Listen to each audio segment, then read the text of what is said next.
Why you can never win in a Babylonian court. First, picture yourself confidently walking into a Babylonian courtroom, ready to deliver a brilliant defense. Second, imagine the judge's stone-faced expression as he realizes you have no idea what you've just gotten yourself into. Buckle up, because this legal system is about to make your modern courtroom dramas look like playground arguments. Now you're standing in the sun-baked courtyard of Hammurabi's justice system, and let me tell you, this isn't your typical "Objection, Your Honor" scenario. The first thing you notice? No lawyers. Yep, you're on your own, pal. The second thing? The judge is also the priest, the accountant, and the guy who decides whether you get to keep your hands after trial. You glance around nervously, noticing the giant stone slab carved with Law's Hammurabi's code, the original. If you can't do the time, don't do the crime. Manifesto. Too bad you can't read cuneiform. You're here because your neighbor accused you of letting your goat eat his prize-winning turnips. Simple case, right? Wrong. In Babylon, evidence is optional, but drama is mandatory. Your neighbor strides up, tears streaming down his face, or maybe it's just sweat, and declares, "My turnips! This villainous goat devoured them like a tiny, four-legged apocalypse." The crowd gasps.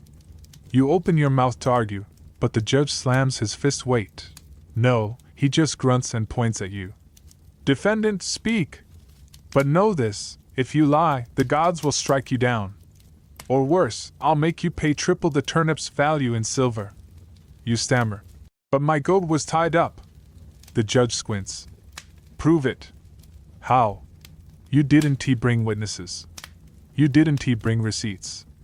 You didn't even bring your goat," which honestly feels like a missed opportunity for a dramatic "goat testify" moment. The judge sighs, as if dealing with amateurs is beneath him. "Very well. We shall consult the river." "Oh no. You've heard about this. The river ordeal. They're gonna throw you in the Euphrates and see if you float. If you sink, you're innocent and probably dead. If you float, you're guilty and definitely dead. Your modern legal training did not prepare you for this." As they drag you toward the river, you frantically bargain. "Wait. I'll pay for the turnips. I'll throw in a free goat grooming session." Too late. The crowd chants, "River! River!" because apparently Babylonians love a good public drowning. You're shoved into the murky water, and for a second you think, "Hey, I'm floating. Maybe I'm..." Then you remember, floating equals guilty. The judge nods grimly. "The gods have spoken. Guilty." You'll find enough silver to buy every turnip in Babylon, and your goat is now legally your neighbor's emotional support animal. But wait, there's more. Turns out your neighbor lied. His turnips were eaten by locusts, not your goat. Do you get a retrial? Nope. In Babylon, final judgments are like that one relative who texts, "No take-backs." You slink home, turnip less and goat less, wondering if you should just bribe the judge like everyone else. Fast forward to your next court appearance. Yes, you're a glutton for punishment. This time, you're accused of witchcraft because your neighbor's fig tree withered after you yelled at it. The judge, same guy as last time, eyes you like you're a particularly stubborn stain. "Defendant, do you deny cursing the fig tree?" You hesitate. "I mean, I called it a good-for-nothing sapling, but that's not witchcraft, that's constructive criticism?" The crowd murmurs. Someone throws a rotten fig at you. The judge rubs his temples. "We shall test your innocence with the ordeal of hot water." Oh great, another fun Babylonian party game. They all make you drink boiling water, and if your mouth burns, you're guilty. If it doesn't, you're still probably guilty, but at least you'll have a cool story. You plead. "Can't we just arm wrestle? Or I could sing the defendant's version of 'I didn't curse the fig tree'?" The judge is unamused. As they heat the water, you notice your neighbor winking at the priest. Suspicious. Too bad you can't call for a mistrial. Babylonian courts don't do those. You drink the scalding liquid, scream like a teapot, and the judge declares, "Guilty! The water rejected your innocence. You're sentenced to rebuild the neighbor's fig tree with your bare hands." Later, you find out the priest was paid off. Do you have legal recourse? Absolutely not. Babylon's justice system is less innocent until proven guilty, and more guilty unless you can magically survive a deadly ordeal. You start drafting a strongly worded letter to Hammurabi, but then remember he has been dead for centuries. In the end, you accept your fate. In Babylon, you don't win court cases, you survive them. And hey, at least now you know why all those ancient Mesopotamian reliefs show people looking so stressed. They just lost their goats in court. As you drift off to sleep, dreaming of turnips and vindictive fig trees, remember this. The next time you complain about jury duty, just be glad you're not being thrown into a river to prove your innocence. Sweet dreams, and may your goats stay far, far away from your neighbor's crops. Who was the unluckiest king in the Middle Ages? Picture this. You're about to inherit a throne, but instead of a crown, you get a lifetime supply of lemons, sour, rotten, and occasionally thrown at your head by angry peasants. Welcome to the tragicomedy of medieval monarchy, where the divine right of kings often felt more like a divine prank. Now you find yourself standing in a muddy field in 14th century England. The year is 1327, and you're now King Edward II. Congratulations, you've just won the lottery of terrible luck. Your first act as king? Getting unceremoniously deposed by your own wife, Queen Isabella, and her boyfriend Roger Mortimer. You're currently being escorted to Berkeley Castle, where your accommodations include a lovely dungeon and a future involving a red-hot poker. As you trudge through the mud, you think, well, at least it can't get worse. Spoiler alert, it absolutely will. Fast forward a bit, you're now in your luxury suite at Berkeley Castle. Your guards are discussing the best way to make your death look natural, which in medieval terms means not obviously murdered. You overhear them debating between poison, starvation, and the ever-popular accidental fall. You sigh and wonder if your reign will even make it into the history books or just the "How Not to Be King" pamphlets. The irony isn't lost on you. You're the king, yet you can't even command a decent meal. Suddenly, the door creaks open, and in walks your wife's favorite, Roger Mortimer. He's holding a document that looks suspiciously like your abdication papers. Just sign here, Eddie, he says with a smirk. You glance at the paper. It's written in Latin, which you barely understand, but the words, "I give up," are pretty clear. You grab the quill, dip it in ink, and think, maybe if I make a mess of the signature, they'll think I'm illiterate and let me go. Nope. They just roll their eyes and proceed with the deposition. Now you're being moved to a safer location because nothing says safe like a damp, rat-infested cell. Your new roommate is a cheerful fellow named John, who's here for cheap-related crimes. He asks why you're here, and you mumble, regicide, but not the fun kind. John nods sympathetically and offers you half of his moldy bread. You decline, mostly because you're pretty sure the bread is older than your reign. One night, you're awakened by the sound of arguing. It's your guards, debating whether to kill you now or wait for orders. You consider offering them a bribe, but then realize you have no money because your wife took it all. Instead, you suggest a game of chess to pass the time. They agree, mostly because they've never seen a king play chess while chained to a wall. You lose, but hey, at least you're still alive. For now. The next morning, you're summoned for a meeting. This turns out to be a trial where you're accused of being incompetent, useless, and generally a disappointment to the monarchy. The prosecutor is your own son, Edward III, who's trying to distance himself from your disastrous reign. You try to defend yourself, but the jury, composed entirely of people who owe your wife favors, isn't exactly impartial. The verdict? Guilty of being Edward II. The sentence? Well, let's just say it involves a very warm poker and a very uncomfortable place. As you're led back to your cell, you can't help but laugh at the absurdity of it all.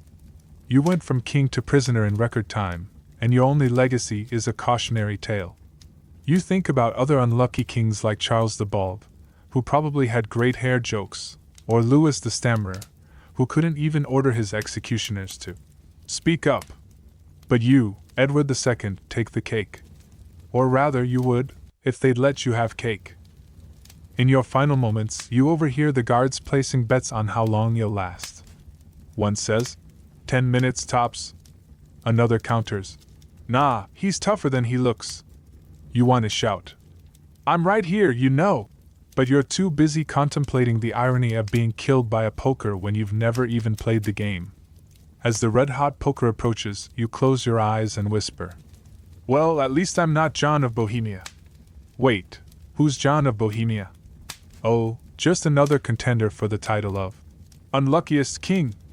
You see, John was blind but still insisted on leading troops into battle. His solution? Tie his horse to other knights in charge. Spoiler, it didn't end well. You, Edward II, at least had the decency to get killed in a castle, not on a battlefield like a blindfolded donkey. But back to your predicament. The poker is getting closer, and you're running out of time.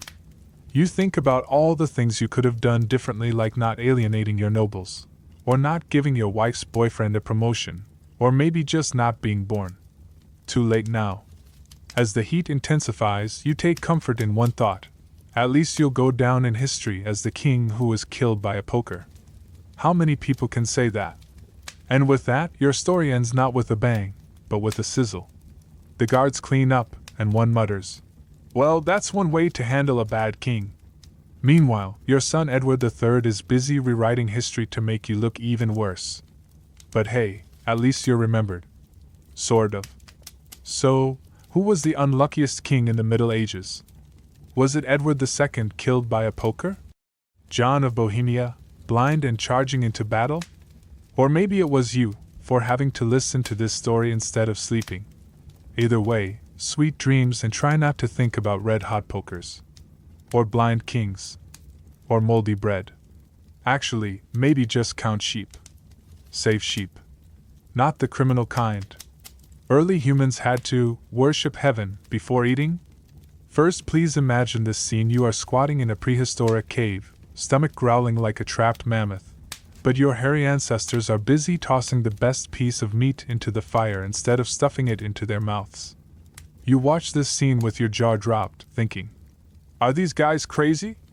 That's perfectly good steak. Now you have traveled back to the Paleolithic age. The cave you're in smells of smoke, animal hides, and something vaguely resembling your gym socks after marathon training. Your stomach growls again.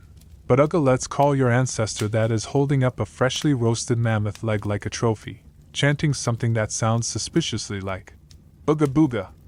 You lean in closer, trying to understand why he's basically performing a magic trick with dinner instead of eating it. Spoiler alert, this isn't about table manners, it's about not getting struck by lightning tomorrow.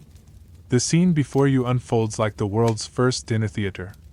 Ugga's chanting grows louder as he points the mammoth leg toward the cave entrance, then dramatically dips it toward the ground, and finally holds it up toward the smoke hole in the ceiling. You can practically see the thought bubbles above his head.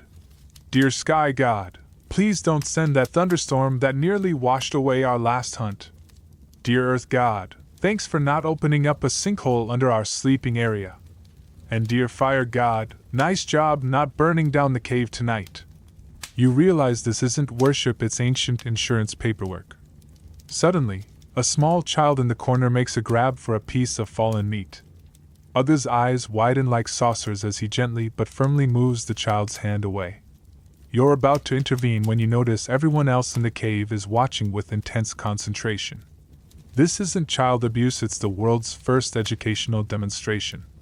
Ugga is teaching the next generation. See this ritual?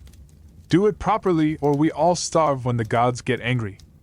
You suddenly understand why kids in prehistoric times probably had excellent attention spans. The alternative was divine starvation. As the ritual continues, you notice something fascinating. Ugga isn't just randomly waving the meat around, he's systematically addressing different directions. North gets a nod, probably for the migration routes. South gets a flourish, thank you for not sending too many sandstorms. East and West get equal treatment, sunrise and sunset, the original alarm clocks. You're witnessing the birth of organized religion, and it smells suspiciously like burnt mammoth. The precision is impressive. These people have basically invented the first customer service call center, except they're dialing 1-800 God's help and hoping for better reception than your current cell phone provider. The moment of truth arrives. Uga takes a tiny bite of the meat, chews thoughtfully, then nods approvingly. Only then does he distribute the food to the eagerly waiting tribe. You watch as everyone receives their portion with what can only be described as prehistoric table manners: no grabbing, no pushing, just orderly distribution. You're blown away. These cave people have somehow managed to invent both religion and the cafeteria system before they've even discovered pants. The efficiency is almost annoying. How did they figure out complex social structures before figuring out that maybe they shouldn't sleep directly on the cave floor? As night falls and the tribe settles down to sleep, you notice something else. The leftover bones from the meal aren't just tossed aside, they're carefully arranged in a pattern near the cave entrance. You ask Uga through some creative charades what this is about, and he demonstrates by pointing to the sky, then to the bones, then making a shushing motion. Suddenly it clicks. They're leaving an offering for the night spirits, basically saying, "Thanks for not eating us while we slept, here's some takeout." You realize this is the world's first tip, 20% for the gods who kept you alive through the night. The next morning, you wake up to find the tribe preparing for a hunt. Before they leave, they perform another mini ritual with some berries and water. You're starting to see a pattern here. These people are basically leaving spiritual Yelp reviews for every aspect of their lives. "Dear God of Hunting, 5 stars for last week's successful mammoth takedown, but could you maybe send something with less tusks next time? The cleanup is brutal." You wonder if there's a prehistoric equivalent of a complaint department, probably just more chanting and maybe an extra sacrifice. During the hunt, you watch in amazement as the tribe works together with impressive coordination. But what really catches your eye is what happens after they make a kill. Before even touching the animal, the lead hunter performs a quick ritual, touching the ground and then the sky. You realize this isn't just about food, it's about respect. These early humans understand they're taking a life to sustain their own, and they're acknowledging the bigger forces at play. It's like saying, "Hey nature, we know you could squash us like bugs, thanks for letting us borrow this buffalo for dinner." You suddenly feel a little guilty about that time you complained when your food delivery was 5 minutes late. Back at the cave, the preparation of the meal is another ritual in itself. Certain parts of the animal are set aside before cooking: the heart, the liver, some choice bits that would make any modern butcher weep. You ask Uga about this, and he pantomimes that these are for the gods. You're horrified they're giving away the good stuff. But then you notice something interesting. The tribe seems perfectly content with their portions. There's no grumbling, no eye-rolling, just acceptance.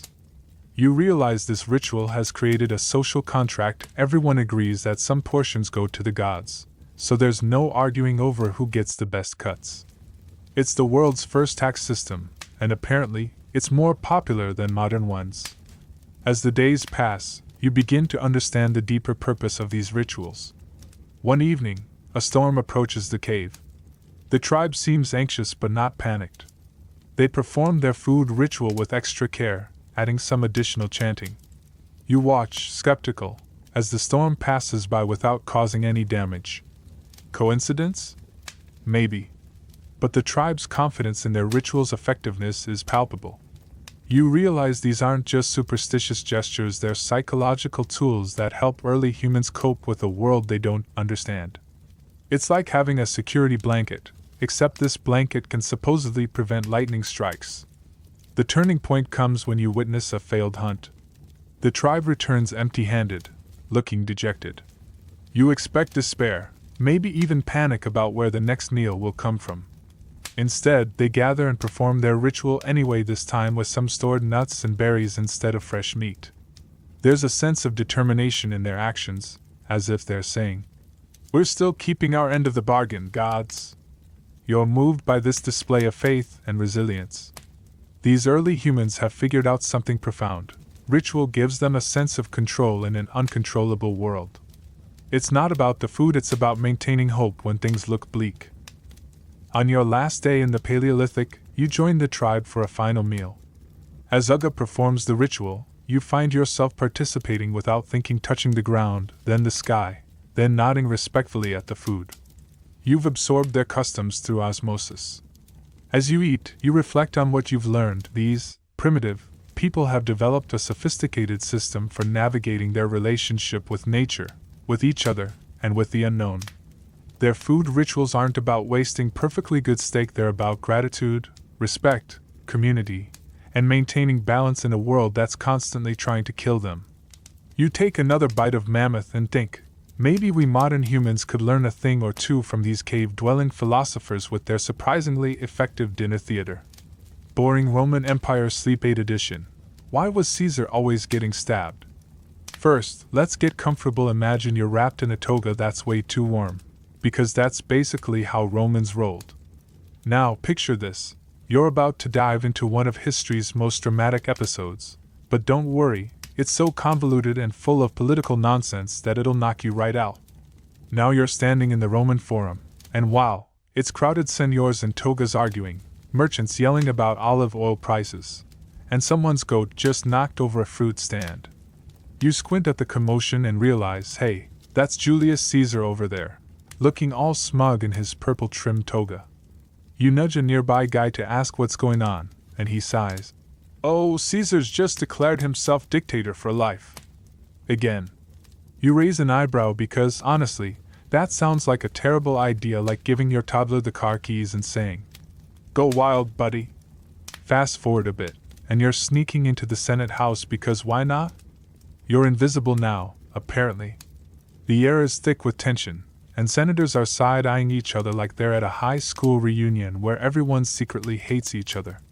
You spot Brutus, Caesar's supposed buddy, sharpening a dagger under his toga, and you think, yikes, this is not going to end well. Caesar waltzes in, totally oblivious, and you're mentally screaming, dude, check your enemies list.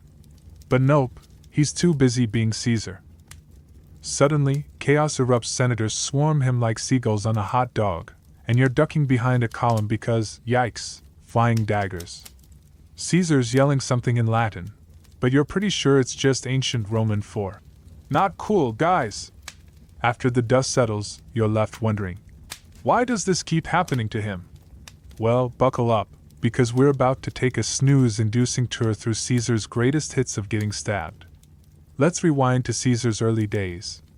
You're now in Gaul, modern-day France, and Caesar's busy conquering everything in sight.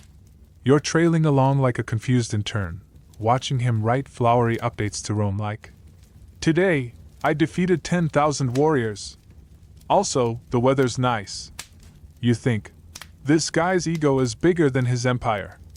Meanwhile, back in Rome, senators are reading his reports and muttering, "Someone needs to take this guy down a peg." Spoiler, they do. Literally. Jump ahead to the Rubicon River. You're perched on a hill, watching Caesar stare at the water like it's a tough Sudoku puzzle. He's supposed to disband his army, but instead, he mutters, "Alia acta est." The die is cast, and crosses it. You facepalm because, buddy, you just broke the law. Now Rome's in civil war, and you're caught in the middle like a bystander at a family feud. Spoiler alert, this doesn't make him popular with this stabby crowd. Now you're in Egypt, hanging out with Cleopatra. Caesar's totally smitten, ignoring the fact that she's basically using him as a political pawn. You're trying to enjoy some pomegranate juice, but all you can think is, this is a disaster waiting to happen. And you're right back in Rome, senators are whispering, "He's gone native. Time for planned stab." Let's talk about the Ides of March. You're now in Caesar's house, watching his wife Calpurnia beg him not to go to the Senate. She's had nightmares about his death, and you're nodding along like, "Yeah, maybe skip work today, dude." But Caesar's like, "Nah, I'll be fine." You're mentally drafting his eulogy because, really, this is just asking for it. Spoiler, he gets stabbed. A lot. After the assassination, you're in the Senate again, and Brutus is giving a speech like, "We did this for Rome." But the crowd's not buying it, they're more like, "You just killed the guy who gave us free bread." You're shaking your head, thinking, this is why we can't have nice things. Now, let's explore why Caesar was such a stab magnet. First, he kept making himself dictator. You're in a meeting where he's like, "I'll just be dictator for a little while." And you're thinking, "Sure, January." But then he keeps extending it, and senators are rolling their eyes so hard they probably got headaches.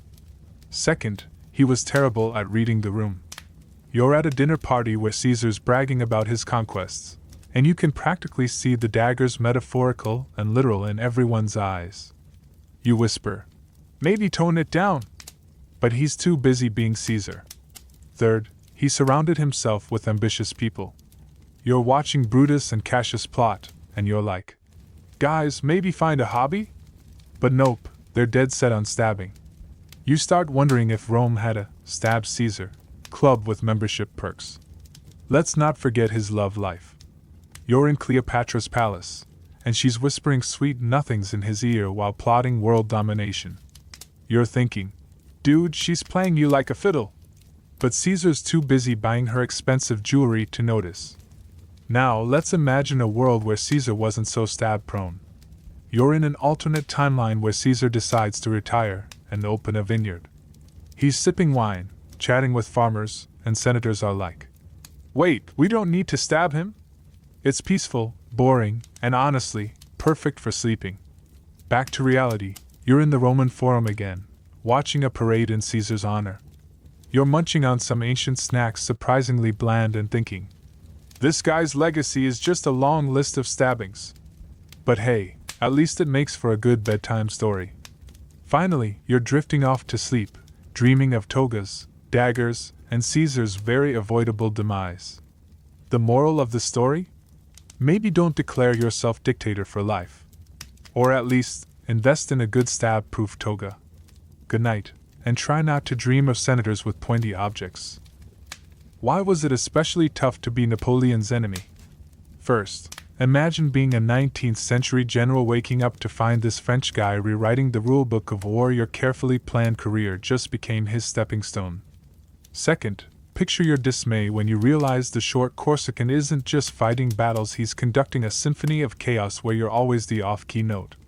Now you find yourself marching through the freezing Russian winter in 1812, wrapped in what was once a fancy uniform but now resembles a potato sack with medals.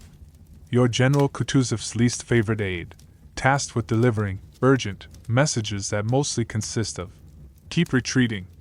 As you slide sideways on an icy road for the third time, you can't help but wonder, how did one man turn an entire continent into his personal chessboard? The answer is approaching with the speed of a cannonball, literally. That rumbling you hear isn't thunder, it's Napoleon's artillery reminding you that your side hasn't invented strategic withdrawal as a euphemism for running like scared rabbits yet. Fast forward to the Battle of Austerlitz in 1805. You're now an eager young Austrian officer who thought battle plans were something you actually followed. Picture this. You've positioned your troops perfectly on the Pratzen Heights, feeling smug about your elevation advantage. Then Napoleon, that sneaky little genius, deliberately weakens his center like a poker player bluffing with a terrible hand. Your commander, bless his overconfident heart, takes the bait and orders you to charge downhill. As you slide down the muddy slope, you realize too late that you're not attacking, you're rearranging your formation into the perfect shape for French cavalry to use as a human croquet set. The irony? Napoleon predicted this exact move while probably eating breakfast. You can almost hear him chuckling. "Let them come to us, men. Nothing ruins a good cavalry charge like realizing you've galloped into a bear trap." Let's rewind to 1798 and the Egyptian campaign. Congratulations. You're now a Mamluk warrior, proud master of horsemanship and curved swords. You've heard rumors about this French general. But how dangerous can he be? He's stranded in the desert with an army that looks more like a walking museum complete with scientists and artists. Then you see his formation at the Battle of the Pyramids, squares. Just squares. You laugh, because everyone knows cavalry charges beat infantry, right? Wrong. Napoleon turned his divisions into human porcupines bristling with bayonets and muskets. As your magnificent horses refuse to impale themselves on this wall of steel, you have an epiphany. This man treats traditional warfare like a toddler treats Lego instructions. He ignores them and builds something terrifyingly effective instead. The worst part? While you're dodging cannonballs, his scientists are probably taking notes about your architecture for their vacation scrapbooks. Jump to 1805 and the English Channel. You're a Royal Navy sailor, enjoying the fact that Napoleon can't swim across to bother you. Then comes the news: he's massed troops at Boulogne, building barges like a kid with too many toy boats. Your Admiral Nelson keeps muttering about calculating tides, while staring suspiciously at France. The psychological warfare begins every morning. You check the horizon expecting to see 100,000 Frenchmen paddling toward you singing the Marseillaise. Napoleon doesn't even need to invade, he's weaponized uncertainty. You start having nightmares about French soldiers teaching you how to properly surrender while critiquing your tea-drinking etiquette. The real kicker? He never planned to cross, he just wanted you looking the wrong way while he marched east to crush Austria. You've been played like a fiddle in a string quartet where Napoleon wrote all the music. Welcome to 1806 and the Prussian campaign. You're a Prussian officer, still clinging to the glory days of Frederick the Great. Your uniform is impeccable, your drill precision is unmatched, and your confidence is sky high. Then Napoleon arrives with an army that moves like it's on roller skates compared to your methodical formations. At Jena Auerstedt, you experience military whiplash. One moment you're executing perfect parade ground maneuvers, the next you're surrounded by Frenchmen who seem to have read your battle plan before you did. The humiliation is complete when you discover Napoleon's armies live off the land while your logistics require 3 forms filled out in triplicate for each loaf of bread. You're not just losing, you're being out-bureaucratized by a man who once said, "An army marches on its stomach," apparently while eating your lunch. Fast forward to the Peninsular War in Spain, 1808. You're now a Spanish guerrilla fighter, ready to show these French invaders what home field advantage really means. Except Napoleon has invented total war. He's not just fighting armies, he's fighting the entire concept of Spain. Every village becomes a potential ambush site, every farmer a possible informant. You're hiding in a barn when French troops arrive, and you overhear their conversation. They're not just looting, they're discussing agricultural reforms in between bayonet practice. The man has weaponized Enlightenment philosophy. You try to organize resistance, but Napoleon's troops keep adapting like some kind of military virus. The worst insult? They're probably better at running your country than you were, which makes burning your own bridges feel like cutting off your nose to spite your face, a face that now has a French mustache drawn on it in permanent marker. Let's visit 1809 and the Battle of Wagram. You're an Austrian archduke with a fancy title and an army that's been reformed specifically to counter Napoleon. You've studied his tactics, you've prepared countermeasures, you've even practiced saying, "I told you so," in advance. Then the battle begins, and Napoleon does something utterly infuriating. He changes the rules again. While you're executing your brilliant flanking maneuver, he orders a massive artillery bombardment followed by a frontal assault that makes about as much sense as challenging a bull to a headbutting contest. But it works. Because Napoleon understands that war isn't chess, it's more like Calvin ball, where he makes up new rules whenever he's losing. As your lines crumble, you realize fighting him is like arguing with a hurricane. You can bring facts, logic, and even God on your side, but he'll still flatten your house just because he can. Now we're in 1812 again, but this time you're one of Napoleon's own marshals. Yes, being his enemy is tough, but being his colleague? That's a special kind of hell. You're watching him plan the Russian campaign while mentally calculating how many ways this can go wrong. You suggest, maybe we shouldn't invade the largest country on earth during winter? He pats your shoulder and calls you a pessimist. 6 months later, you're freezing your epaulets off, watching the Grande Army dissolve into a mobile popsicle convention. The irony? Even when he makes catastrophic mistakes, he's still brilliant enough to almost pull it off. You're stuck between admiring his genius and cursing the day you learned to read military maps. The worst part? When you finally retreat, he's already planning his comeback tour while you're still trying to thaw your toes. Finally, it's 1815 and Waterloo. You're Wellington, the Duke who finally figured out how to beat Napoleon. Let someone else soften him up first, then finish the job. As you watch the French advance, you have to admire the sheer audacity. Even after exile, he returns and immediately tries to reconquer Europe like it's a game of Risk. He paused last weekend. The battle rages, and just when you think you've got him, he nearly pulls off another miracle.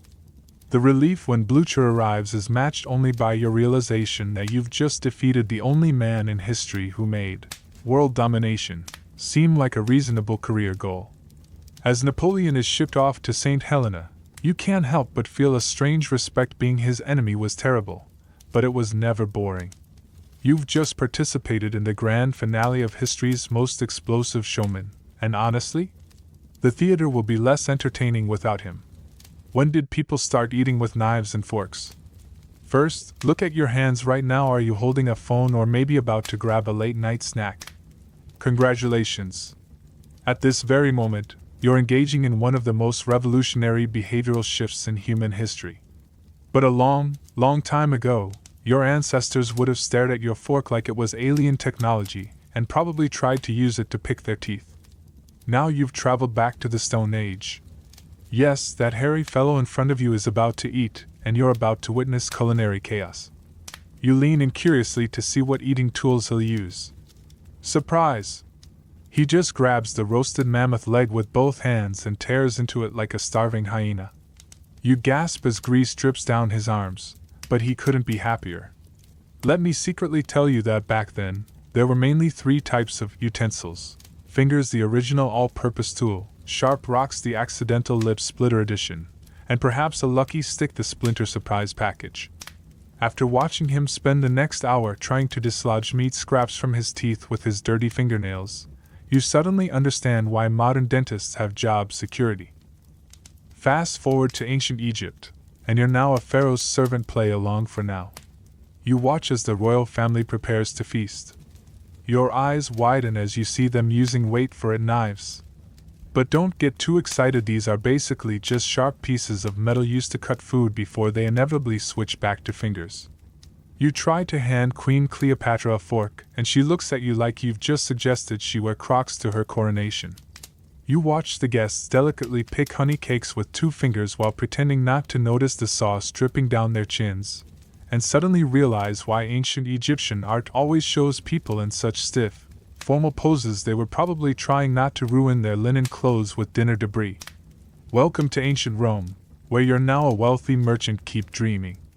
You're at a dinner party where reclining while eating is all the rage. Your host hands you a bronze knife. Impressive, right? But then you notice everyone else is using their fingers to eat the elaborate dishes. You try to cut some meat with your knife only to have it slip and nearly stab your neighbor. Brutal, he jokes, though you suspect he's not entirely kidding. You watch as the host uses 2 spoons to eat his soup, one to scoop and one to shield his toga from spills. Suddenly you understand why Roman togas were so voluminous they doubled as napkins. Now we're in medieval Europe, and you're a knight. Suspend disbelief. Okay. You're at a banquet where everyone's tearing into roasted meats with their hands and knives. You notice something interesting: the knights are using their daggers to cut food, while the ladies are expected to be more dainty and just use fingers. You try to pass a dish to the lady next to you using your knife, and she recoils as if you've threatened her. Sir, she gasps, a lady never touches a man's blade. You quickly switch to offering her the chicken leg with 2 fingers instead, and she accepts it gracefully while somehow managing not to get grease on her velvet gown. You marvel at this skill and suddenly understand why medieval ladies spent years practicing etiquette. Renaissance Italy, and you're now a Florentine noble. Enjoy the fantasy. You're at a feast where you notice something revolutionary: people are using forks. Well, sort of. These 2-pronged instruments look more like tiny pitchforks, and they're only being used by the trendiest nobles. You try to spear a meatball with one, only to have it roll away and land in your lap. Mamma mia! You exclaim, to the amusement of your tablemates. An old nobleman leans over and whispers, Real men use their fingers, boy. Forks are for French sissies. You watch as he proceeds to eat an entire roasted quail with his hands, bones and all, and suddenly understand why the average life expectancy was so low back then. France in the 1600s, and you're now a courtier at Versailles. Aren't we fancy today? You're witnessing the birth of modern table manners. King Louis XIV has declared that everyone must use forks at court, and they must have at least 3 prongs. You try to eat soup with your new fork and end up wearing most of it. The court titter as a nobleman demonstrates the proper way to eat by balancing each tiny morsel on the fork tines and bringing it to the mouth with exaggerated delicacy.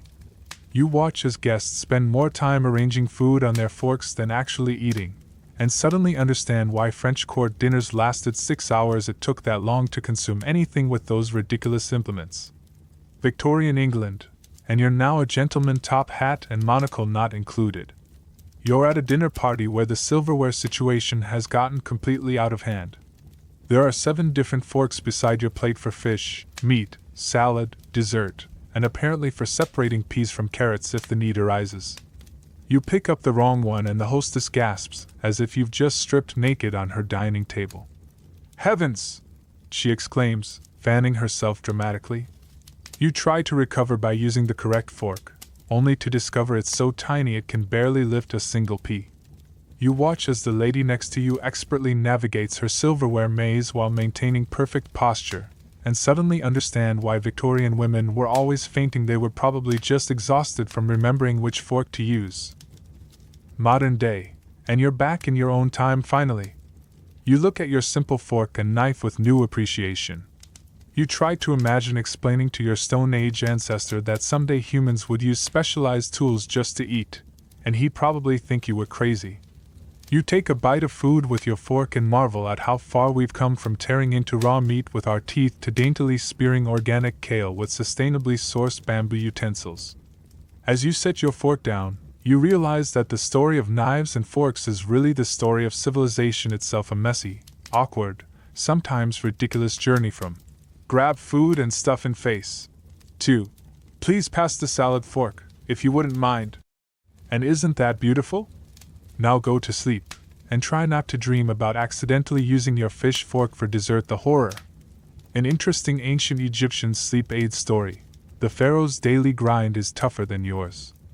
Just when you thought your 9 to 5 was brutal, wait till you see the divine 24/7 schedule. Let's travel back to 1350 BC and pull back the curtain on the original workaholic. Now you're standing in the pre-dawn darkness of Thebes, and a priest with coal-smudged eyes is shaking you awake. "Rise and shine," he mutters. "Lord Ari won't wait for your snooze button." You stumble into the ritual bath where servants pour icy Nile water over your head, the original wake-up call that makes your espresso machine look like a child's toy. As you shiver, another priest starts reciting the morning hymns, and you realize this is the ancient Egyptian equivalent of blasting motivational podcasts at 5 a.m. The moment you dry off, the great royal beard attendant appears with a golden comb.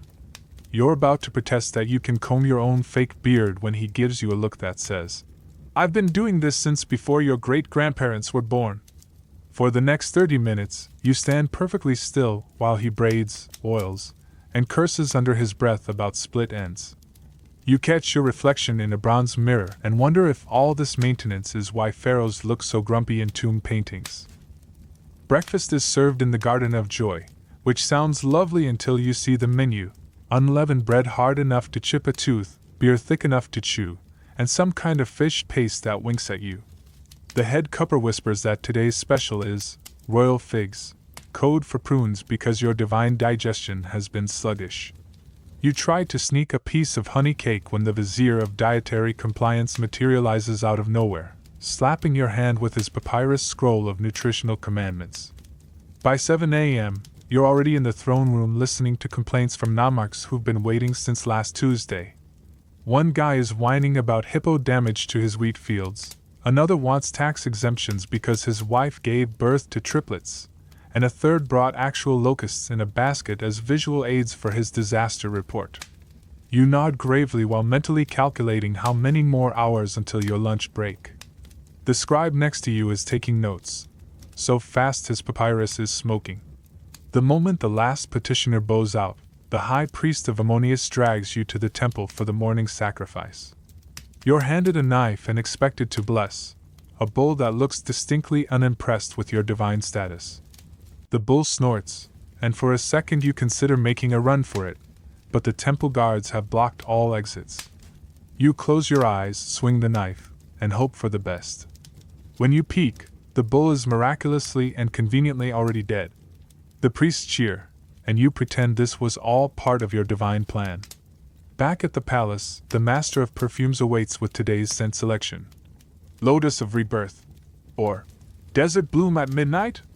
You choose the first, and he proceeds to douse you in so much fragrance that bees start following you around the throne room. The Queen Mother drifts in, sniffing the air like a bloodhound. Stronger than yesterday, she declares critically. The commoners must smell you coming from 3 villages away.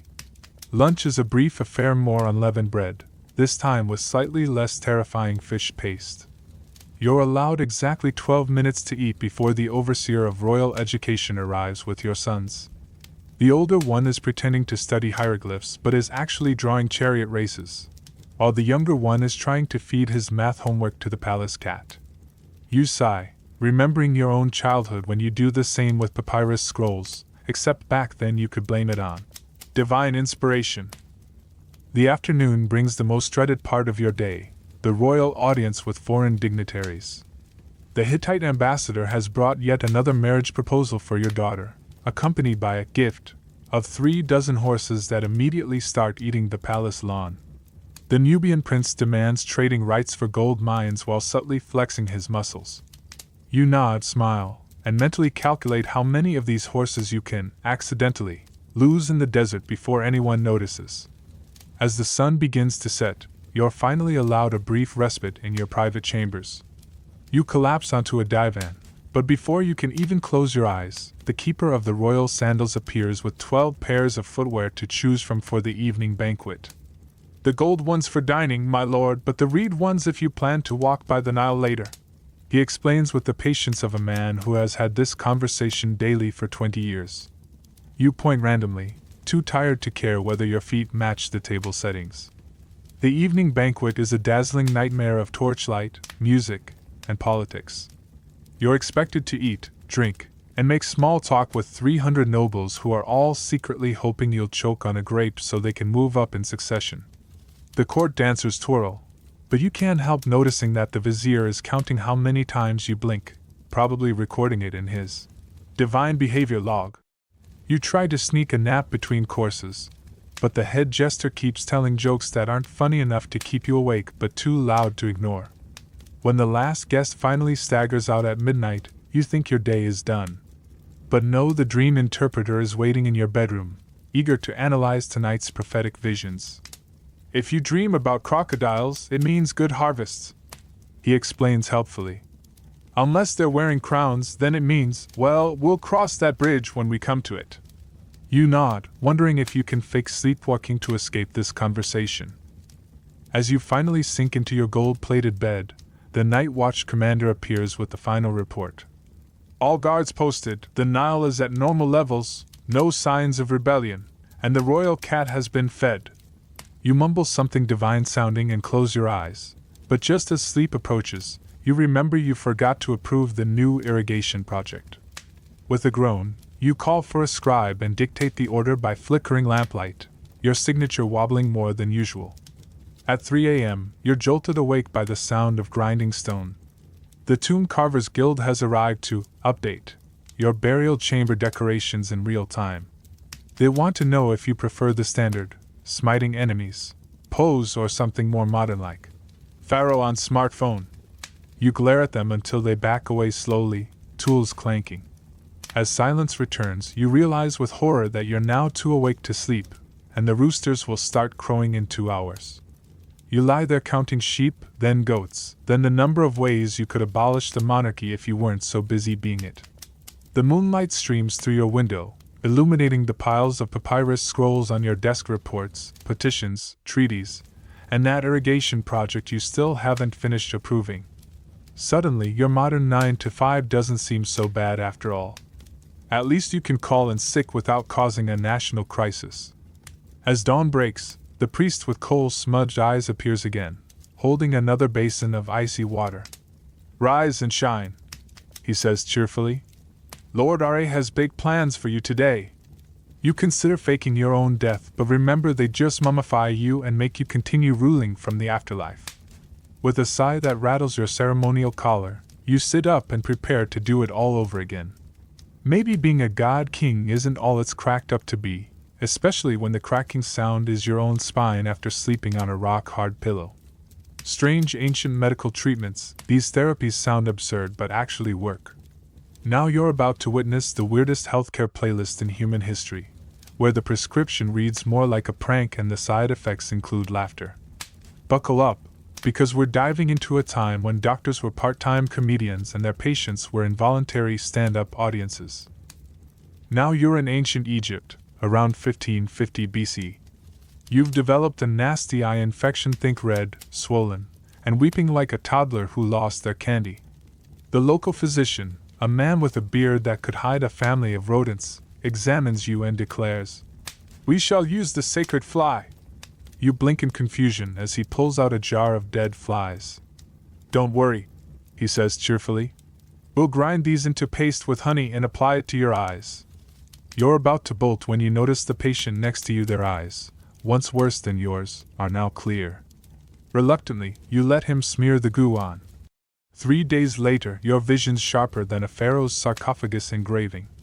Turns out, fly paste contains antimicrobial peptides, nature's antibiotics. Who knew bugs could be optometrists? Next stop, ancient China, Han Dynasty. You're a scholar with migraines that could knock out a water buffalo. The village healer, a woman who smells like a walking herb garden, hands you a cup of what looks like muddy pond water. "Drink this," she orders. You gulp it down and immediately regret it. It's bitter enough to make your toes curl. But an hour later, the migraine's gone, replaced by a calm so deep you could meditate on a bed of nails. The secret? Wormwood and chrysanthemum tea, packed with anti-inflammatory compounds. You thank her, and she winks. "Next time, I'll add scorpion for extra kick." You decide to risk the migraines. Zoom to medieval Europe. You've got a toothache so bad, you've considered gnawing off your own jaw. The barber surgeon, yes, the same guy who cuts hair and removes limbs, pulls out a leather strap. "Open wide," he grins. Before you can protest, he's yanking out the tooth with a force that could launch a cannonball. You're screaming, but then, silence. The pain's gone. He hands you the tooth as a souvenir and says, "For luck." You're too traumatized to argue, but hey, no more toothache. Turns out, brute force was the original root canal. Now you're in ancient Greece, 400 BC. You're a wrestler with a dislocated shoulder. Hippocrates himself, yes, the father of medicine, strolls in, looking like a wise old wizard. He orders his assistants to tie you to a ladder. "This might tickle," he deadpans. They hoist you upside down and start shaking the ladder like a maraca. You're yelling, "I'm a human, not a cocktail!" But pop, your shoulder slides back into place. Hippocrates nods sagely. "See? Gravity is the best physician." You're too dizzy to argue, but your arm works again. Who knew chiropractic started as a theme park ride? Fast forward to the Aztec Empire, 1500 C. You've got a wicked fever, sweating like you're in a sauna with a winter coat. The priest medic brings you a live toad. "Kiss it," he commands. You stare at him like he's grown a second head. But then you notice the other patients, once feverish, now dancing around. You shrug and peck the toad. Boom, your temperature drops in minutes. Turns out, toad skin secretes peptides that reduce fever. You're still grossed out, but hey, you're alive. The toad seems unimpressed. Next, ancient India, 1000 C. You're a merchant with a stubborn skin rash. The Ayurvedic doctor, a man whose turban could double as a parachute, mixes cow dung and urine into a paste. "Rub this on," he says. You gag but comply. A week later, your skin's smoother than a silk trader's sales pitch. The dung and urine are antibacterial and antifungal. You're still washing your hands like a maniac, but the rash is gone. The doctor pats your shoulder. "Next time, try snake oil for joint pain."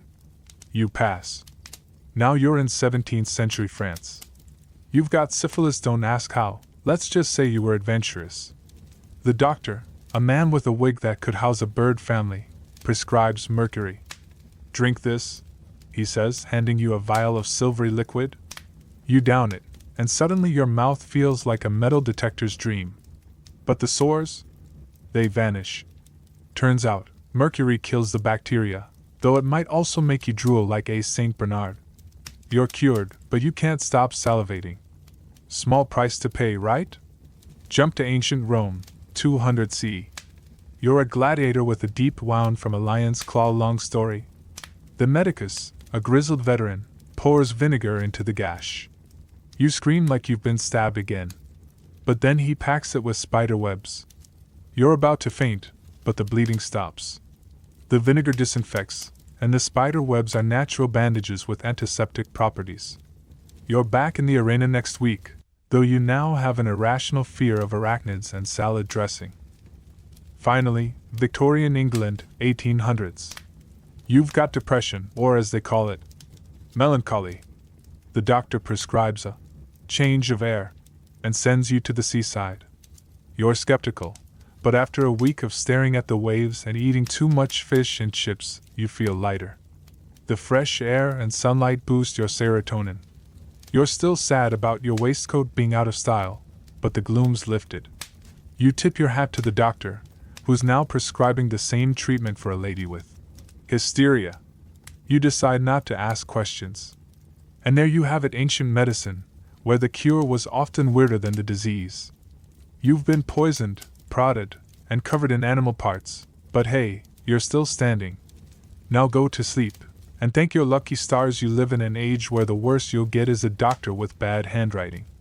Sweet dreams, and try not to wake up craving fly paste. Why in the Byzantine Empire could saying the wrong thing land you in jail? First, please imagine you're at a fancy dinner party in Constantinople. The wine is flowing, and you're about to make a witty remark about the emperor's new hat. Second, think twice because that harmless joke might just be your one-way ticket to a dungeon with a view of the sewer. Now, let's zip you back to the year 532 AD, right into the heart of Constantinople. You're a humble merchant who's just scored a deal on some Syrian silk, and you're feeling pretty chuffed as you stroll through the bustling streets. The air smells like cinnamon and ambition, and the Hagia Sophia is still under construction, though you don't know that yet, because you're too busy admiring the mosaics of Emperor Justinian and his wife, Theodora. You lean in to whisper to your buddy, "Man, Theodora's got more layers than a baklava, and half of them look like they're hiding something." Big mistake. The guy next to you, who you thought was just a fellow silk enthusiast, is actually a logothetes, a secret agent with ears like a bat and a sense of humor as dry as the Anatolian plateau. He claps a hand on your shoulder, and before you can say, "Just kidding," you're being dragged toward the great palace. Welcome to Byzantium, where freedom of speech is a phrase as foreign as a Hittite curse tablet. You find yourself in a dimly lit chamber, walls lined with scrolls that look suspiciously like complaint forms. A stern-faced official with a beard that could nest a family of sparrows glares at you. "So," he says, tapping a scroll, "you think the Empress's wardrobe is a topic for public debate?" You try to backpedal, explaining that you were just admiring the embroidery, but he's not having it. In Byzantium, the emperor and empress aren't just rulers, they're God's chosen representatives on earth, and criticizing them is like telling God his beard looks unkempt. The official leans in and whispers, "You know what happened to the last guy who joked about Justinian's bald spot? He's now decorating the hippodrome as a lawn ornament." You gulp, realizing that in this empire, sarcasm isn't a coping mechanism, it's a suicide pact. Fast forward a bit, and you're thrown into a cell that's cozier than a sardine can. Your cellmate is a grumpy deacon who got busted for translating the Bible into too much Greek. He grumbles, "Welcome to the Basileia Romaean, pal. Here, even the pigeons watch what they coo." You learn that Byzantium runs on a system called Caesaropapism, where the emperor isn't just the boss of secular stuff, he's also the head of the church. So if you say the wrong thing about theology, like, "Hey, maybe Jesus wasn't that into icons," you're not just a heretic, you're a traitor.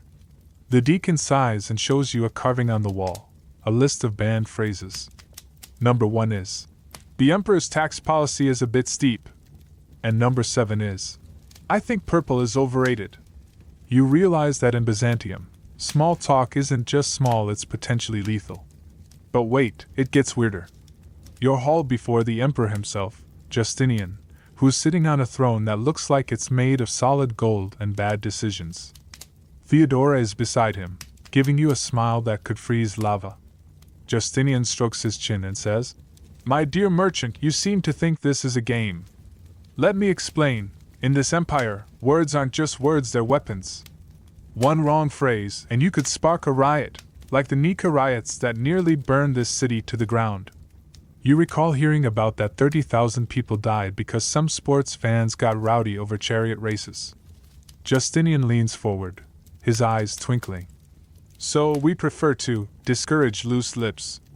It's not personal, it's just that we'd rather not have our capital turned into a barbecue pit because someone couldn't resist a punchline about my wife's hat."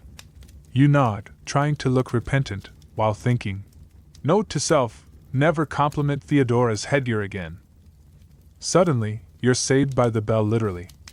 The bells of the Hagia Sophia start ringing, and Justinian gets distracted, muttering something about unfinished business with the architects. Theodora waves a hand, and you're dragged back to your cell. This time, though, the guards are a bit friendlier. One whispers, "Lucky break.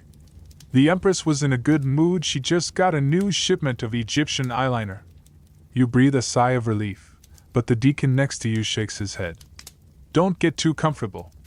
Tomorrow, you'll be put on trial for verbal treason, and the judge is a eunuch who thinks puns are a form of witchcraft."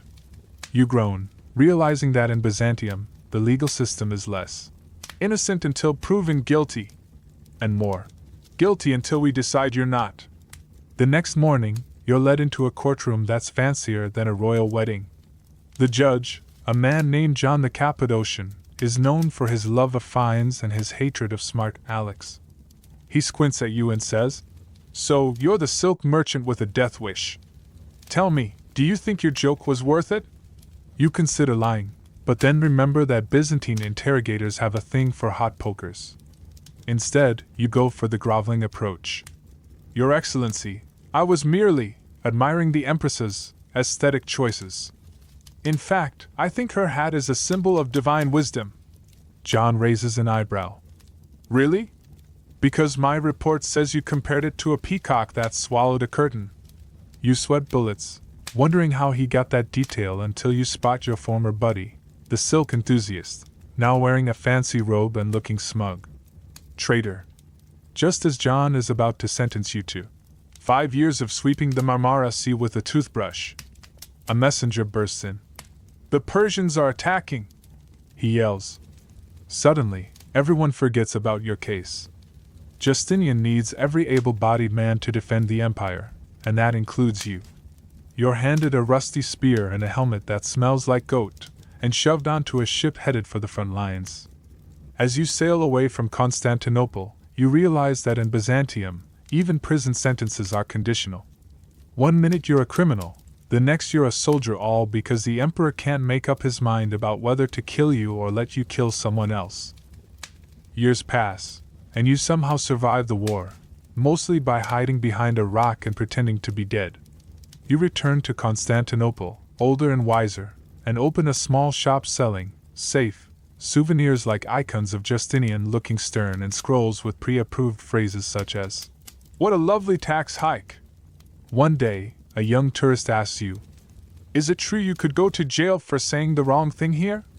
You chuckle and reply, "Kid, in Byzantium, saying the wrong thing didn't just land you in jail, it landed you in history books as that guy who should have kept his mouth shut." And as you watch the kid scurry away, you realize that maybe, just maybe, the Byzantines were onto something. After all, in a world where words can start wars or end dynasties, sometimes the smartest thing to say is nothing at all. Now, go to sleep and try not to dream about Theodora's hat. Trust me, it's not worth it. Venus's love disaster. First, imagine you're the most beautiful being in the universe. Sounds pretty great, right? Now add the fact that you're the goddess of love yourself, and yet somehow, your personal love life is a dumpster fire that would make even mortals feel better about their dating app disasters. Now you are Venus, waking up in your ridiculously lavish bedchamber on Mount Olympus.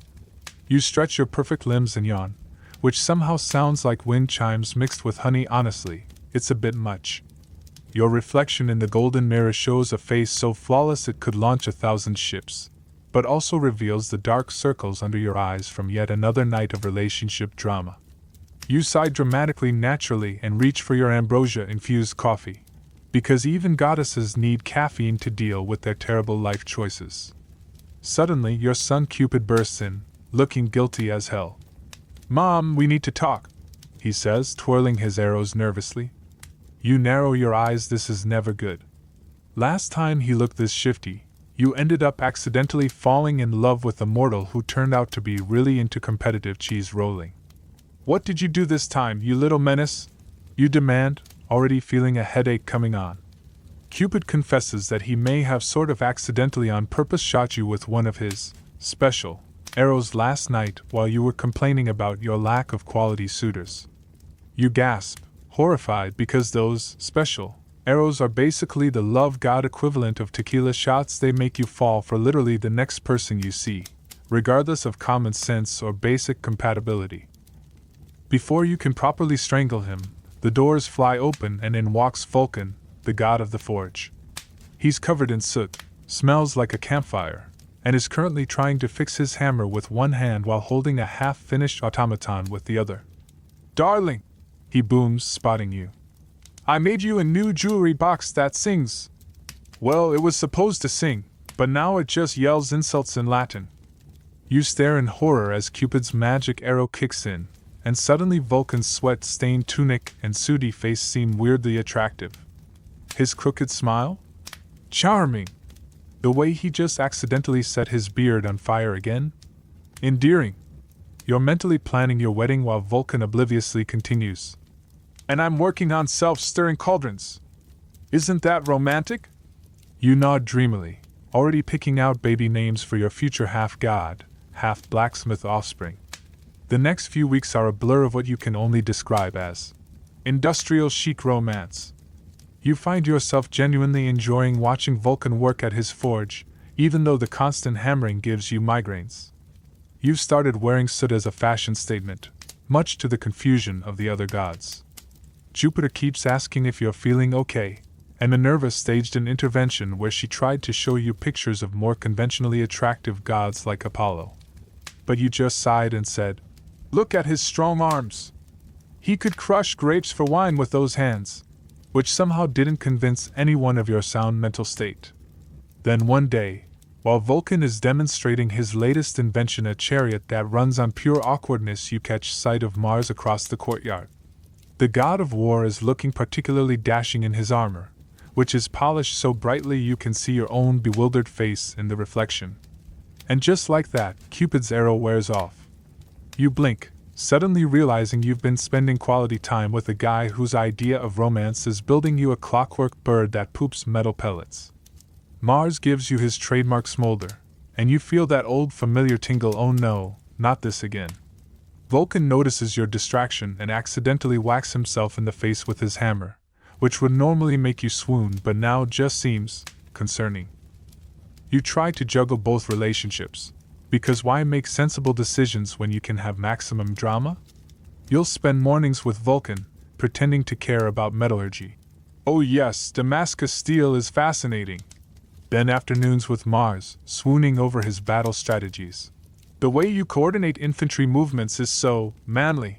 It's exhausting, and you're pretty sure the other gods are taking bets on how long this will last. Mercury keeps slipping you notes with helpful tips for dating two gods at once, which mostly seem to be excuses for why he can't deliver messages on time. The inevitable disaster strikes during Jupiter's annual Olympus barbecue. You're trying to keep Mars and Vulcan on opposite sides of the party, which is about as easy as herding cats made of lightning. Vulcan shows off his new automatic grill stoker, which immediately catches fire. Mars, ever helpful, tries to put it out by throwing his spear at it, which only makes things worse.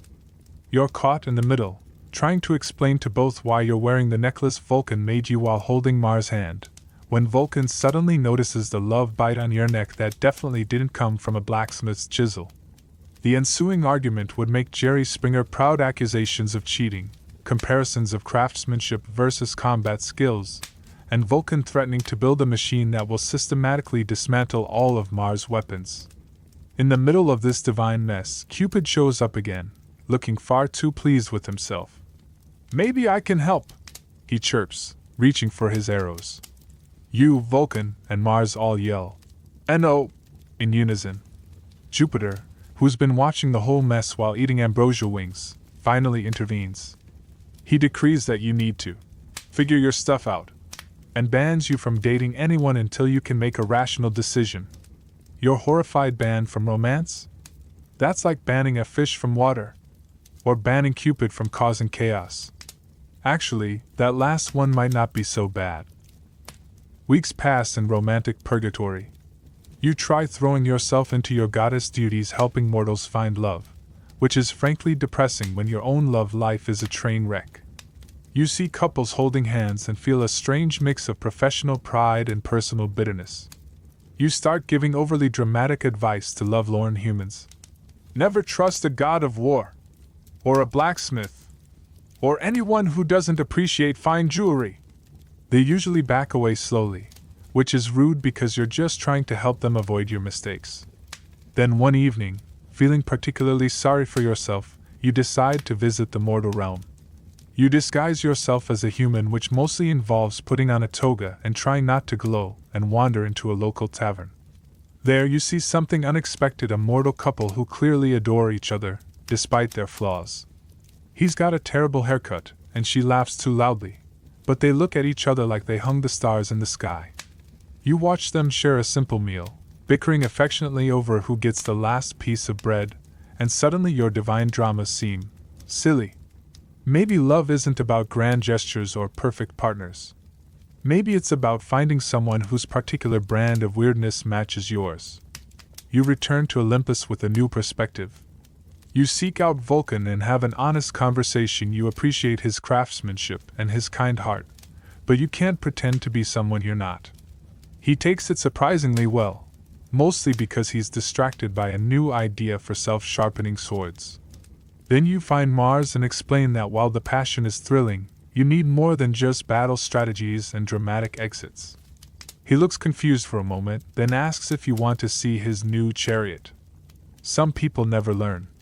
As you sit alone in your chambers, no longer pining for either god, you realize something important. Being the goddess of love doesn't mean you have to be in a relationship 24/7.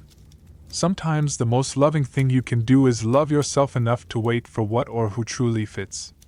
And if that happens to be a handsome god who appreciates both fine art and fine warfare, well, you'll cross that bridge when you come to it. For now, you're content to just be Venus, goddess of love, with a love life that's finally not a complete disaster. Knock on wood. How did early humans prevent themselves from turning into human popsicles during the Ice Age? First, please check your thermostat. Isn't it set to a cozy 22°C? Congratulations. At this moment, you are enjoying a luxury that your Ice Age ancestors would have traded their entire mammoth steak collection for. But a long, long time ago, your hairy relatives had to get creative when the world turned into a giant freezer. Now you've traveled back 20,000 years. Yes, that shivering figure wrapped in what looks like a discarded carpet is your great-great-great at about 500 more greats grandparent. You're currently standing in what would one day be France, but right now it's just that really cold place with pointy rocks. Your toes are already going numb inside your supposedly time travel-proof boots, and you haven't even been here 5 minutes. Meanwhile, your ancestor is casually scraping mammoth hide with a stone tool, looking about as concerned as someone choosing between almond and oat milk at a modern cafe. You follow him back to his cave, which is really just a rock overhang that's slightly less windy than everywhere else. As you huddle together for warmth, he's not thrilled about your personal space invasion. You notice his first antifreeze trick: layers. And we're not talking cute autumn layers here.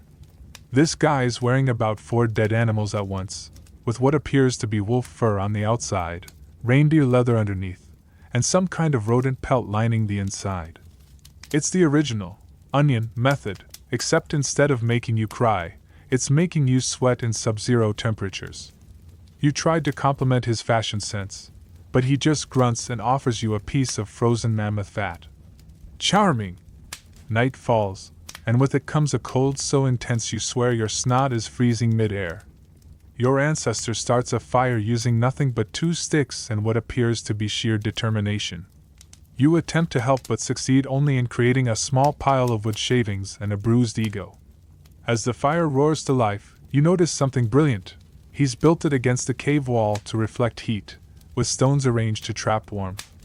It's the world's first central heating system, powered by wood and possibly some very dry mammoth dung.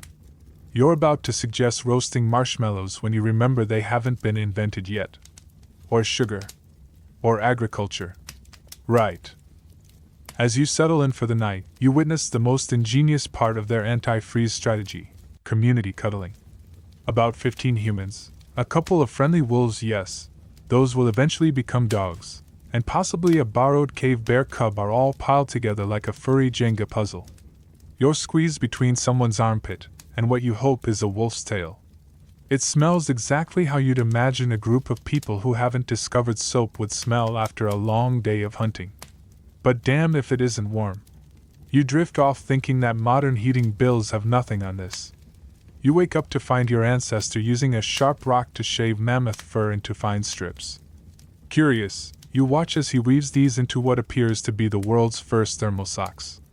He then stuffs his boots with dried grass, the original Dr. Scholl's. You try to copy him but end up with something that looks like a hairy coconut with legs. He laughs a sound like rocks grinding together, and shows you how to properly insulate footwear. Pro tip: it's all about the layers, and not letting snow melt inside your boots unless you want instant frostbite toes. Good to know. Hunting time. You follow the group as they track a woolly rhinoceros. You're freezing despite your multiple layers, while they're moving with an efficiency that suggests they've discovered some ancient version of thermal underwear.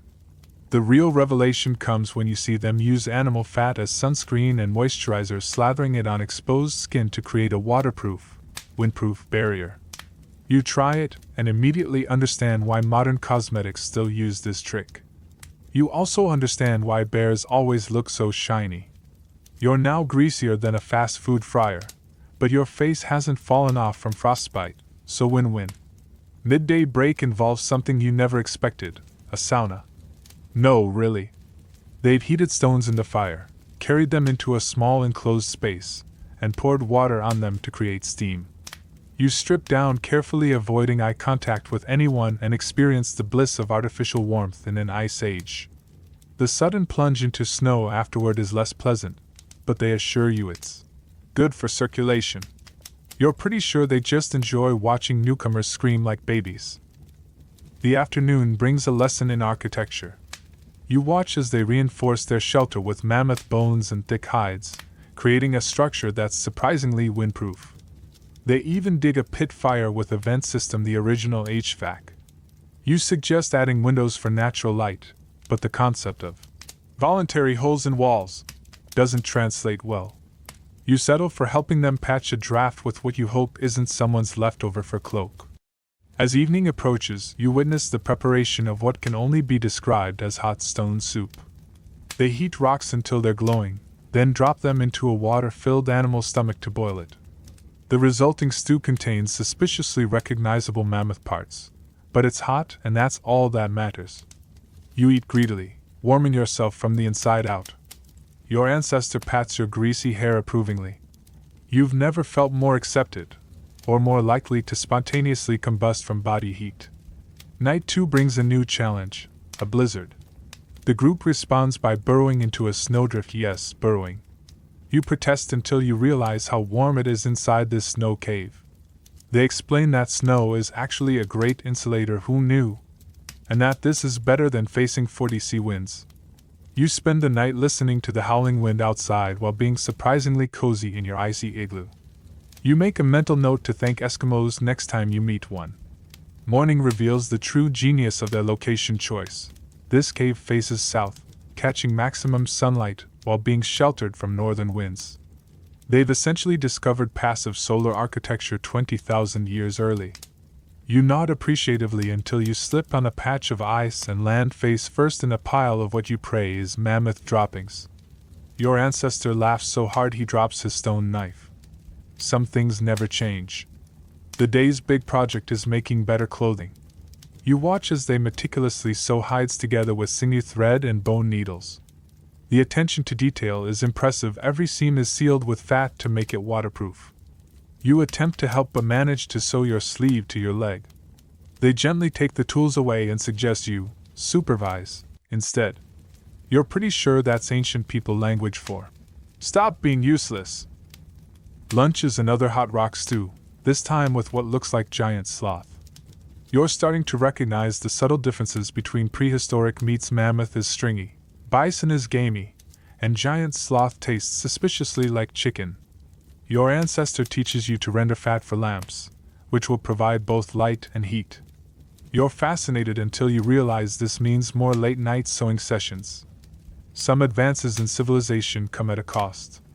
Afternoon brings a trip to a local tar pit, not for dinosaurs, but for natural asphalt, which they use to waterproof boats and tools. You're amazed at their knowledge of local resources until you slip and nearly fall into the pit. Your ancestor pulls you back with a grunt that clearly means, idiot. You're getting good at interpreting grunts. You spend the rest of the afternoon helping them collect tar, which smells exactly how you'd imagine 20,000-year-old roadkill would smell.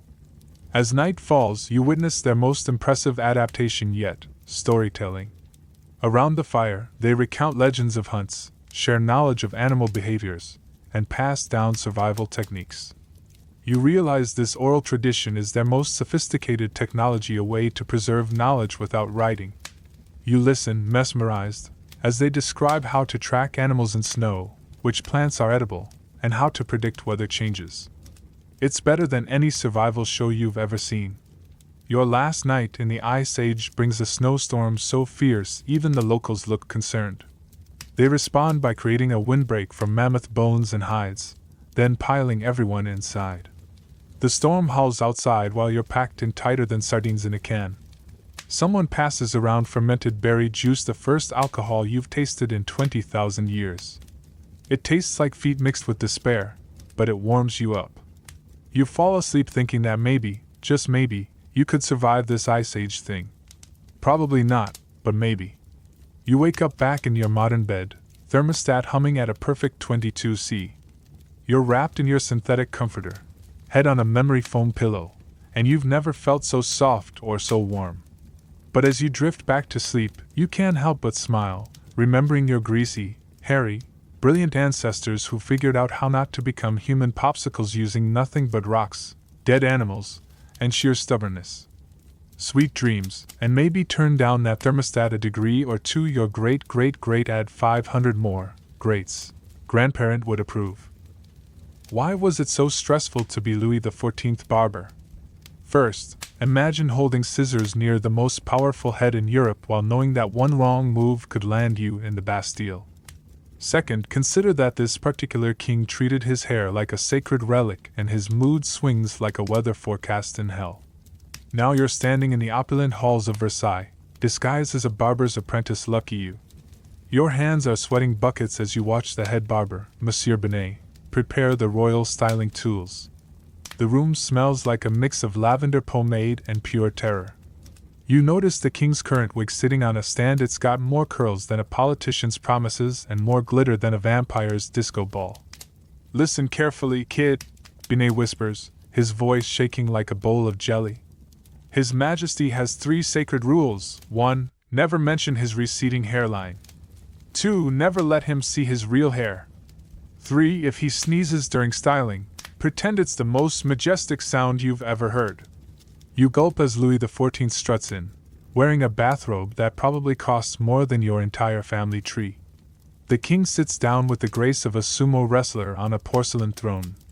"Make me magnificent," he declares, which is royal speak for, "Don't you dare mess up my hair today." You watch in horror as Binet approaches with a comb that looks like it was forged by angels. Every stroke is more precise than a Swiss watch. You realize this isn't just hairdressing, it's brain surgery with extra glitter. Suddenly, The king shifts his head unexpectedly. Binet's comb snags a single hair. Time freezes. The entire court holds its breath. You consider making a run for it, but your feet are glued to the marble floor. Miraculously, Louis doesn't notice. Binet's face turns whiter than the powdered wigs around you. You now understand why barbers were the highest paid non-nobles at court hazard pay. Fast forward to wig selection day. You're now Binet's assistant, which means you get to carry heavy boxes of hairpieces while he takes all the credit and blame. The king wants a casual but majestic look today, which is like asking for a simple but extravagant wedding. You watch as Binet presents 7 wigs, each costing more than a ship. Louis tries on the first one. Too ordinary, he scoffs, as if wearing a small forest on his head could ever be ordinary. The second wig makes him look like a poodle that got struck by lightning. Rejected. The third one has too much powder apparently. There's a precise equation for how much glitter equals majesty. You're taking mental notes for your future tell-all book. Finally, wig number 7 is chosen.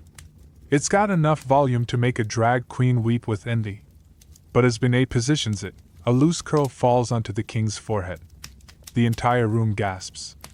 Louis's eyes narrow. You start calculating how long it would take to swim to England. Binet quickly tucks the curl back, muttering something about the wind of destiny. The king buys it. You now see why barbers needed nerves of steel and a backup plan involving fast horses. Let's talk about the royal hair care routine.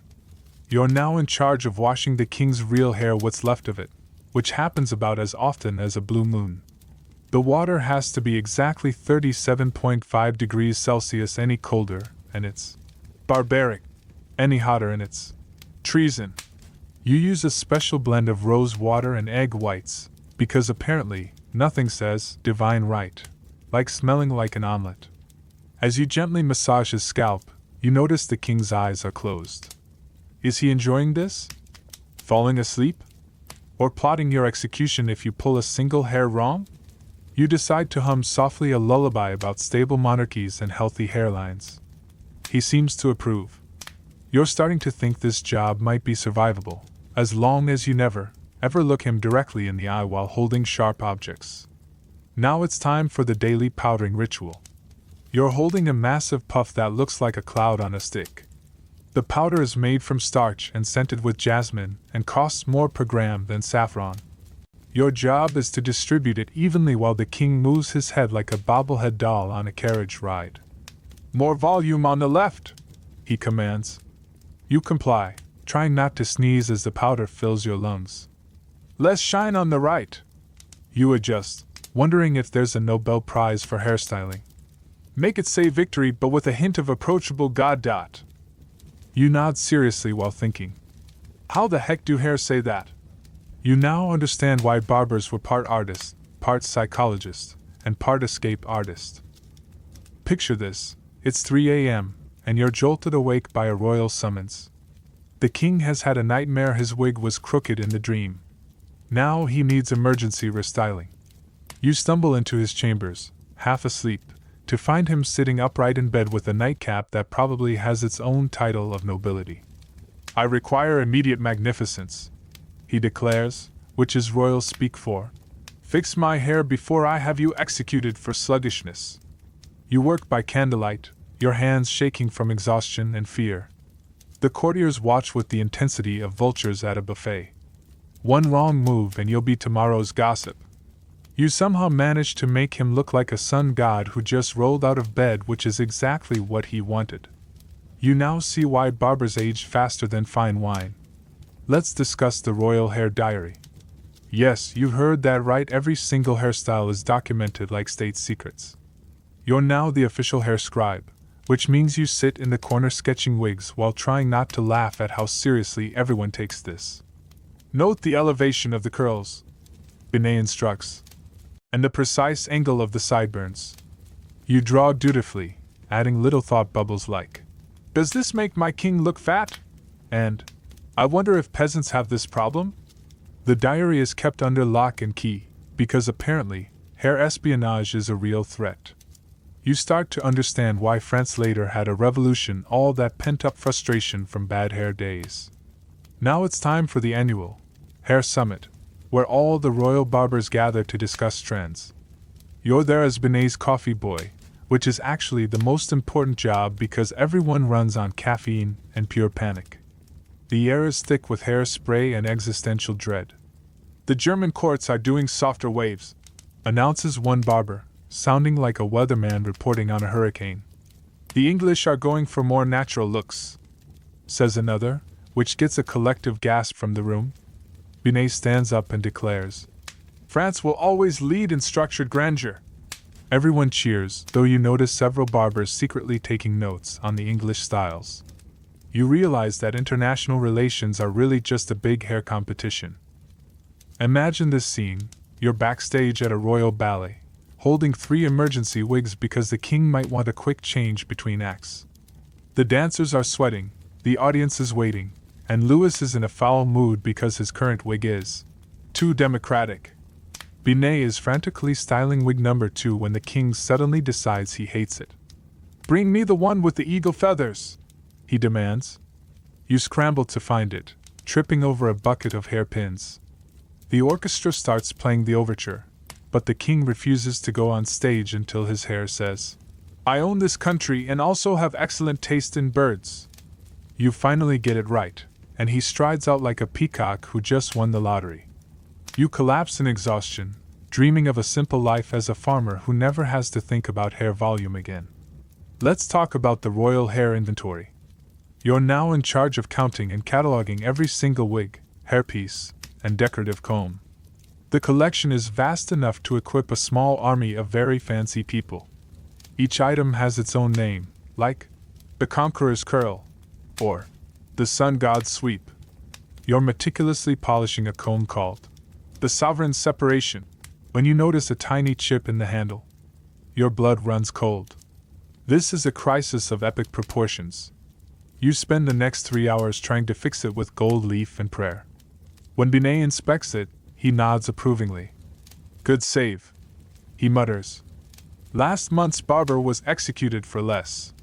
You now understand why barbers developed obsessive-compulsive disorders centuries before psychologists had a name for it.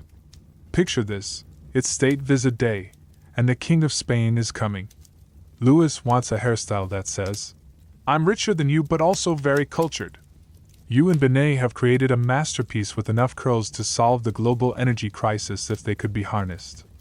As the Spanish king arrives, you're hiding behind a curtain with emergency scissors and a prayer book. The 2 monarchs stand side by side, comparing hair like it's a pissing contest. Louis's wig is slightly taller, which you know he'll count as a diplomatic victory. The Spanish king's hair has more jewels, but Louis's has better symmetry. You watch as they exchange pleasantries while secretly eyeing each other's hair. You realize that world peace might depend on whose barber has steadier hands. Now let's discuss the royal hair accessories. You're now in charge of the jewel division of the hair team, which means you get to handle diamonds the size of your thumb and live in constant fear of dropping one. Today's assignment: attach the Star of Versailles hairpin to the king's wig. This thing has more carrots than a vegetable garden and more security than a bank vault. You approach the king with the reverence usually reserved for handling nuclear weapons. Your hands are shaking so much that the pin keeps reflecting light like a disco ball, nearly blinding several courtiers. "Hold it steady," Binet hisses, sounding like a bomb disposal expert. You finally get it in place, and the king admires himself in the mirror. "Perfect," he declares. "It says I could buy your country and use it as a garden gnome." You collapse in relief, having survived another day without starting an international incident over a hairpin. Imagine this: you're at a royal picnic, which is less about eating and more about showing off how the king's hair looks in natural light. You're carrying a large sunshade to prevent his wig from melting in the heat, because apparently, expensive hairpieces and direct sunlight don't mix. The king decides he wants to feed ducks, which sounds adorable until you realize it means he'll be bending over, creating a hair emergency of epic proportions. You and Binet follow him like bodyguards, ready to dive in and save the wig at a moment's notice. A duck actually quacks near his head, and Binet nearly has a heart attack thinking it's a hair-related disaster. Your Majesty, you say carefully, perhaps we could admire the ducks from here? But no, he insists on getting closer. You spend the next 20 minutes in a state of high alert, convinced that a single gust of wind could ruin both the hairstyle and your career. You now understand why barbers developed excellent reflexes and ulcers at the same time. Let's talk about the royal hair secrets. Yes, there are secrets, dark, terrifying secrets that could bring down the monarchy if revealed. You're now privy to the fact that the king's most magnificent wig is actually held together with chicken wire and prayer. Never tell anyone. Binet confides in you one night, over a bottle of cheap wine. The crown of glory wig is basically a birdcage with hair glued to it. You stare in horror as he shows you the intricate scaffolding underneath. And the majestic sweep? That's just a lot of backcombing and strategic hairpins. You suddenly understand why barbers were so loyal. They knew where the bodies were buried, metaphorically speaking, and also where the bad wigs were hidden. Picture this, it's the king's birthday, and you've created a special birthday wig with tiny candles woven into it. It's a fire hazard, a nightmare to maintain, and exactly the kind of ridiculous extravagance Louis loves. As he blows out the candles, you're standing by with a fire extinguisher disguised as a large feather fan. The courtiers ooh and ah, though you can see several of them calculating how much this display cost and how many peasants could have been fed with that money. The king is delighted. His hair is literally on fire, and he looks fabulous. You make a mental note to add fire safety to your growing list of barber skills, right between diplomacy and not fainting under pressure. Now let's discuss the royal hair emergencies. You've just been summoned because the king has discovered a single gray hair in his wig. This is code red, DEFCON 1 level panic.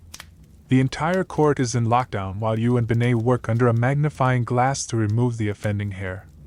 It's like performing microsurgery while an angry god watches over your shoulder. You finally extract it with a pair of tweezers that cost more than your house. The king inspects the wig, then nods. Good, he says. I cannot be seen with such imperfections. You now understand why France later invented the guillotine. Centuries of repressed rage over ridiculous hair standards had to go somewhere. Imagine this, you're at a royal wedding, and your job is to ensure that the king's hair outshines the bride's. This is considered more important than the actual marriage vows. You've created a wig with more sparkle than a vampire convention and more structure than the Eiffel Tower. As the bride walks down the aisle, all eyes are actually on Louis, whose hair is currently reflecting sunlight into the congregation like a disco ball. Several guests are temporarily blinded. The priest has to pause the ceremony because people can't stop staring at the king's hair. Is it too much? You whisper to Binet. There's no such thing, he replies. Only not enough. You watch as the king smugly adjusts his wig, clearly enjoying upstaging the bride.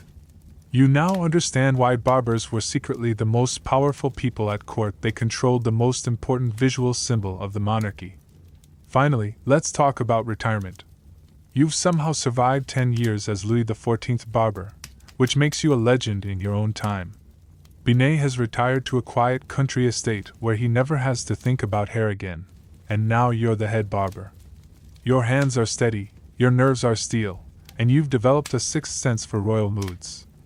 You can tell by the way Louis enters the room whether he wants regal and imposing, or approachable but still terrifying. You've trained a new apprentice who looks at you with the same terror you once had for Binet. As you style the king's hair for what might be the 1000th time, he suddenly says, "You know, you're the best barber I've ever had."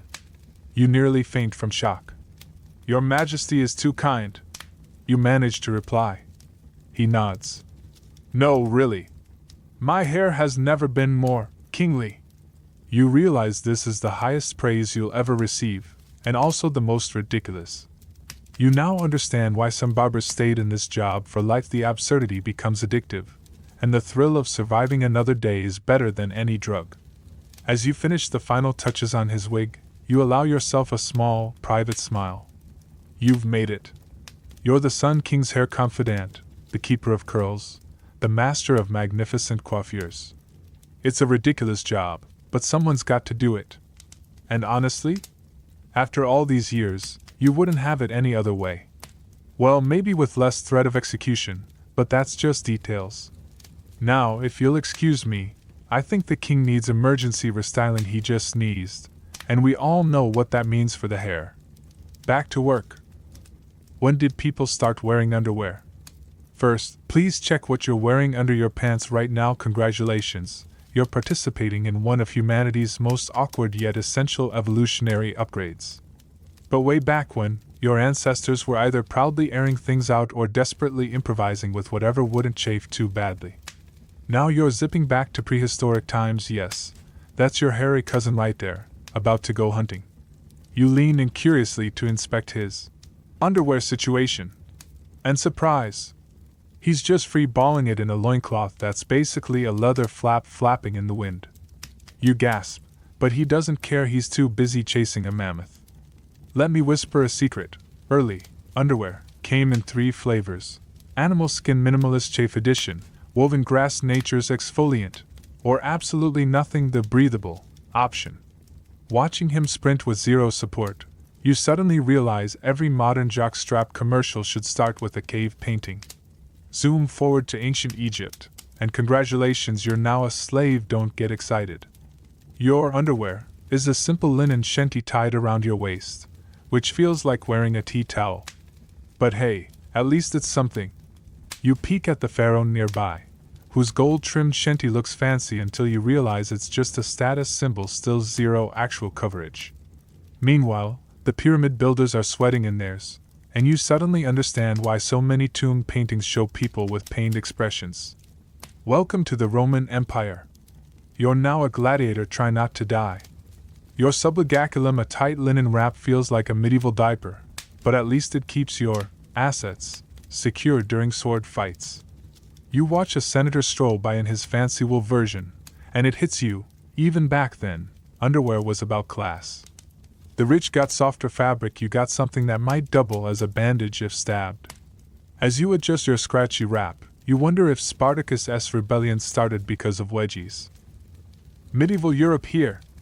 You're a peasant shocker, and your bray's baggy linen pants feel like wearing a potato sack. Tying them with a drawstring is a daily gamble. Too loose, and you're flashing the blacksmith. Too tight, and you're singing soprano.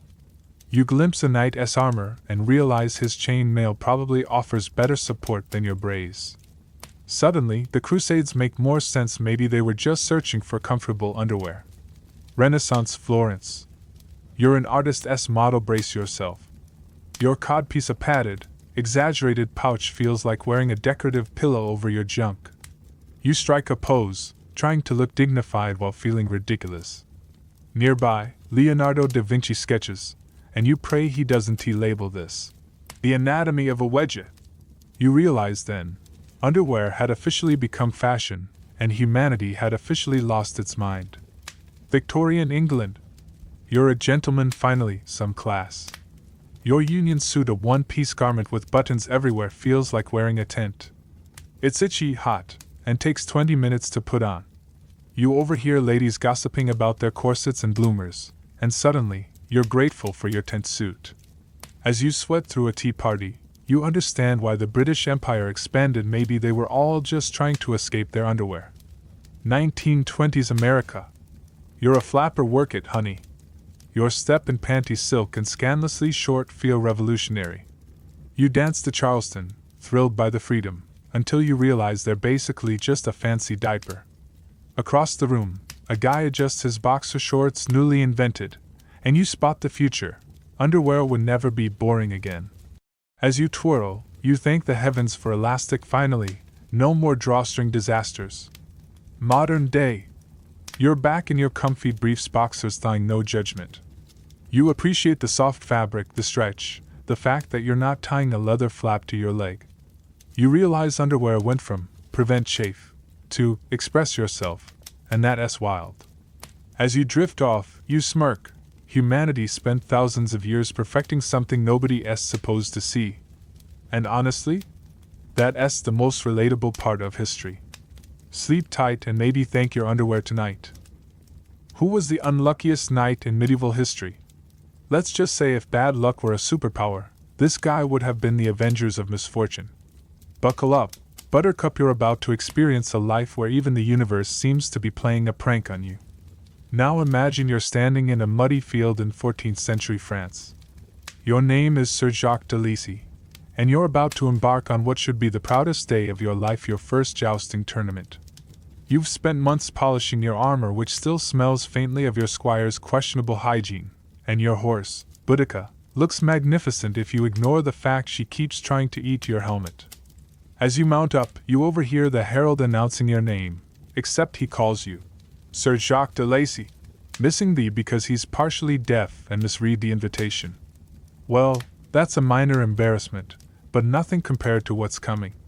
You take your position at the end of the lists, gripping your lance like it's the last baguette in Paris. The trumpets blare, the crowd cheers, and you spur Boudica forward. Everything is perfect, the wind in your hair well, the bit sticking out of your helmet, the sun glinting off your armor, the sheer poetry of medieval combat. Then, about halfway down the track, you notice something odd. Boudica isn't running straight. She's veering, directly toward the Duke of Burgundy's viewing platform. You try to steer, but the reins snap in your hands. Turns out your squire borrowed them to tie up his laundry last night and forgot to mention the fraying. You watch in slow motion as your lance, instead of hitting your opponent, neatly sweeps the Duke's feathered hat off his head. The crowd gasps. The Duke turns purple. You try to stop, but Boudica, startled by the noise, rears up and dumps you unceremoniously into a large mud puddle. Your opponent, Sir Reginald the Radiant, who definitely paid for that title, gallops past laughing so hard he almost falls off his own horse. Welcome to knighthood, Sir Jacques, where your first joust ends with you covered in mud, a very angry duke, and the herald now announcing you as Sir Jacques of the laundry disaster. Let's fast forward a few months. You've been assigned to escort a noblewoman, Lady Beatrice, to her wedding. It's a simple enough job. Ride alongside her carriage, look intimidating, and don't let bandits steal her dowry, which includes 3 very vocal peacocks.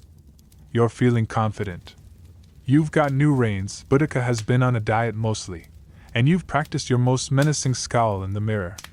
What could possibly go wrong? Halfway through the journey, you hear a strange noise coming from the carriage. It sounds like snoring? You peek inside and discover Lady Beatrice has accidentally locked herself in the wine cabinet. Again. This is apparently a recurring problem. As you struggle with the lock, you fail to notice the fork in the road.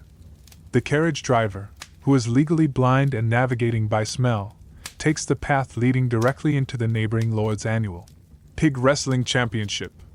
You emerge from the carriage, triumphantly holding the now very drunk Lady Beatrice, only to find yourself surrounded by cheering peasants and several very muddy pigs. Boudica, sensing an opportunity, bolts and joins the wrestling match. You spend the next 3 hours trying to extract your horse from the mud while Lady Beatrice serenades the pigs with off-key love ballads. When you finally arrive at the wedding, you're late, covered in mud, and accompanied by a noblewoman who keeps trying to kiss the bishop's mitre, thinking it's a hat. The groom is not amused. You're pretty sure you just got added to every "do not hire" list in Christendom. Now it's time for your first real battle. You've been called to join the Crusades, or at least, that's what the recruitment poster said. You're pretty sure you're just raiding a rival lord's pantry. You're given a fancy new sword, a shield with a slightly crooked cross on it, and strict orders not to trip over your own feet this time. You're ready! This is your chance to finally prove yourself as a proper knight. The battle begins. You charge forward, sword raised, screaming what you hope is a terrifying war cry. It sounds suspiciously like your mother calling you for dinner. You see an enemy knight ahead, and you prepare for the clash of steel, the glory of combat. Then you step on what feels suspiciously like a rolling pin. You trip spectacularly, dropping your sword directly onto your own foot. As you hop around in agony, your shield slips off your arm and bonks you on the head. You wake up 3 hours later in the medical tent, where the doctor is trying to cure your concussion by tying leeches to your ears. The best part? You later find out the battle was actually just a training exercise with scarecrows dressed as enemy knights. You've been defeated by a dummy. Literally. Years pass, and somehow you've managed to survive. You're now a veteran knight, which mostly means you've got more dents in your armor than a blacksmith's reject pile. You've been assigned to guard the castle's treasury, which sounds important until you realize it's just a dusty room full of tax records and the king's collection of novelty chamber pots. Your job is to stand there and look imposing while the actual guards take naps. One night you hear a rustling sound. Finally, a real chance to catch a thief. You draw your sword, which still has a slight bend from the foot incident, and prepare for action. You round the corner to find the castle cat batting at a loose cobweb. You sigh, lower your sword, and accidentally poke yourself in the thigh. As you hop around again, you knock over a torch, which sets the tax records on fire. In your panic to put out the fire, you stumble backward and crash through the window, landing in the moat below. When you crawl out, dripping wet and covered in soot, you find the entire castle guard laughing at you while the cat sits on the windowsill, looking smug. You've just managed to burn down the treasury and get defeated by a feline. Your knightly career has hit a new low. Let's skip ahead to your final adventure. You're now old, creaky, and have been assigned the prestigious position of Royal Food Taster. It's not exactly the glorious end you imagined for your knighthood, but hey, at least you get free meals as long as they're not poisoned. Your job is simple: eat a bit of the king's food before he does. If you don't die, it's safe. Easy, right? Today's menu is roasted swan, which tastes suspiciously like chicken, and a lovely pudding. You take a bite of the swan, delicious. You take a bite of the pudding, also delicious. You give the king the thumbs up. He takes a big bite of pudding and immediately turns purple. Oh no! The pudding was poisoned. But wait, you ate it too and you're fine? What's going on? As the castle descends into chaos, you notice something odd. You feel fine. Better than fine, actually. You realize with dawning horror that the poison wasn't in the pudding, it was in the decorative silver leaf on top, which the king scraped off with his spoon. You, being a simple knight, just ate the pudding underneath. You've accidentally saved the king by being too uncultured to notice fancy decorations. The royal physician declares you a medical miracle. The king, now recovered, knights you Sir Jacques the Indestructible, missing the again, because the herald is still deaf. You've gone from being the unluckiest knight in history to a national hero, all by accident. And so, as you drift off to sleep tonight, remember Sir Jacques de Lisi, the knight who survived jousting disasters, carriage chaos, self-inflicted injuries, feline-related incidents, and accidental poisonings. His life was a comedy of errors, a testament to the fact that sometimes the universe just likes to watch you stumble. But hey, at least he got a cool title out of it, right? Sleep tight, and try not to step on any rolling pins in your dreams. An interesting Egyptian mythology sleep aid story: the Night of the Cat Goddess and the Fish Thief. Now let's get you comfortable, close your eyes, and let's drift back to the moonlit banks of the Nile, where the sand is cool and the air is thick with the scent of lotus flowers and, well, fish. You, my sleepy friend, are about to have a very peculiar encounter with a very particular deity. The first thing you notice is the silence. Not the quiet of your room, but a profound, ancient silence, broken only by the gentle lapping of the great river against the shore and the distant, rhythmic chanting from a temple you can't quite see. You're lying on your back, surprisingly comfortable on a woven reed mat, looking up at a sky so dense with stars it feels like you could scoop them up in your hands. The air is warm, but a soft breeze carries away the day's heat, and you feel a deep sense of peace settling into your bones. This is ancient Egypt, and you're just a humble, anonymous soul trying to get a good night's sleep. But sleep, it seems, has other plans. A new sound cuts through the serene night, a furtive, splashing sound from the direction of the river. It's followed by a muffled curse, the kind someone makes when they've just stepped on something sharp and slimy. Your curiosity, that little spark that refuses to be extinguished even when you're exhausted, gets the better of you.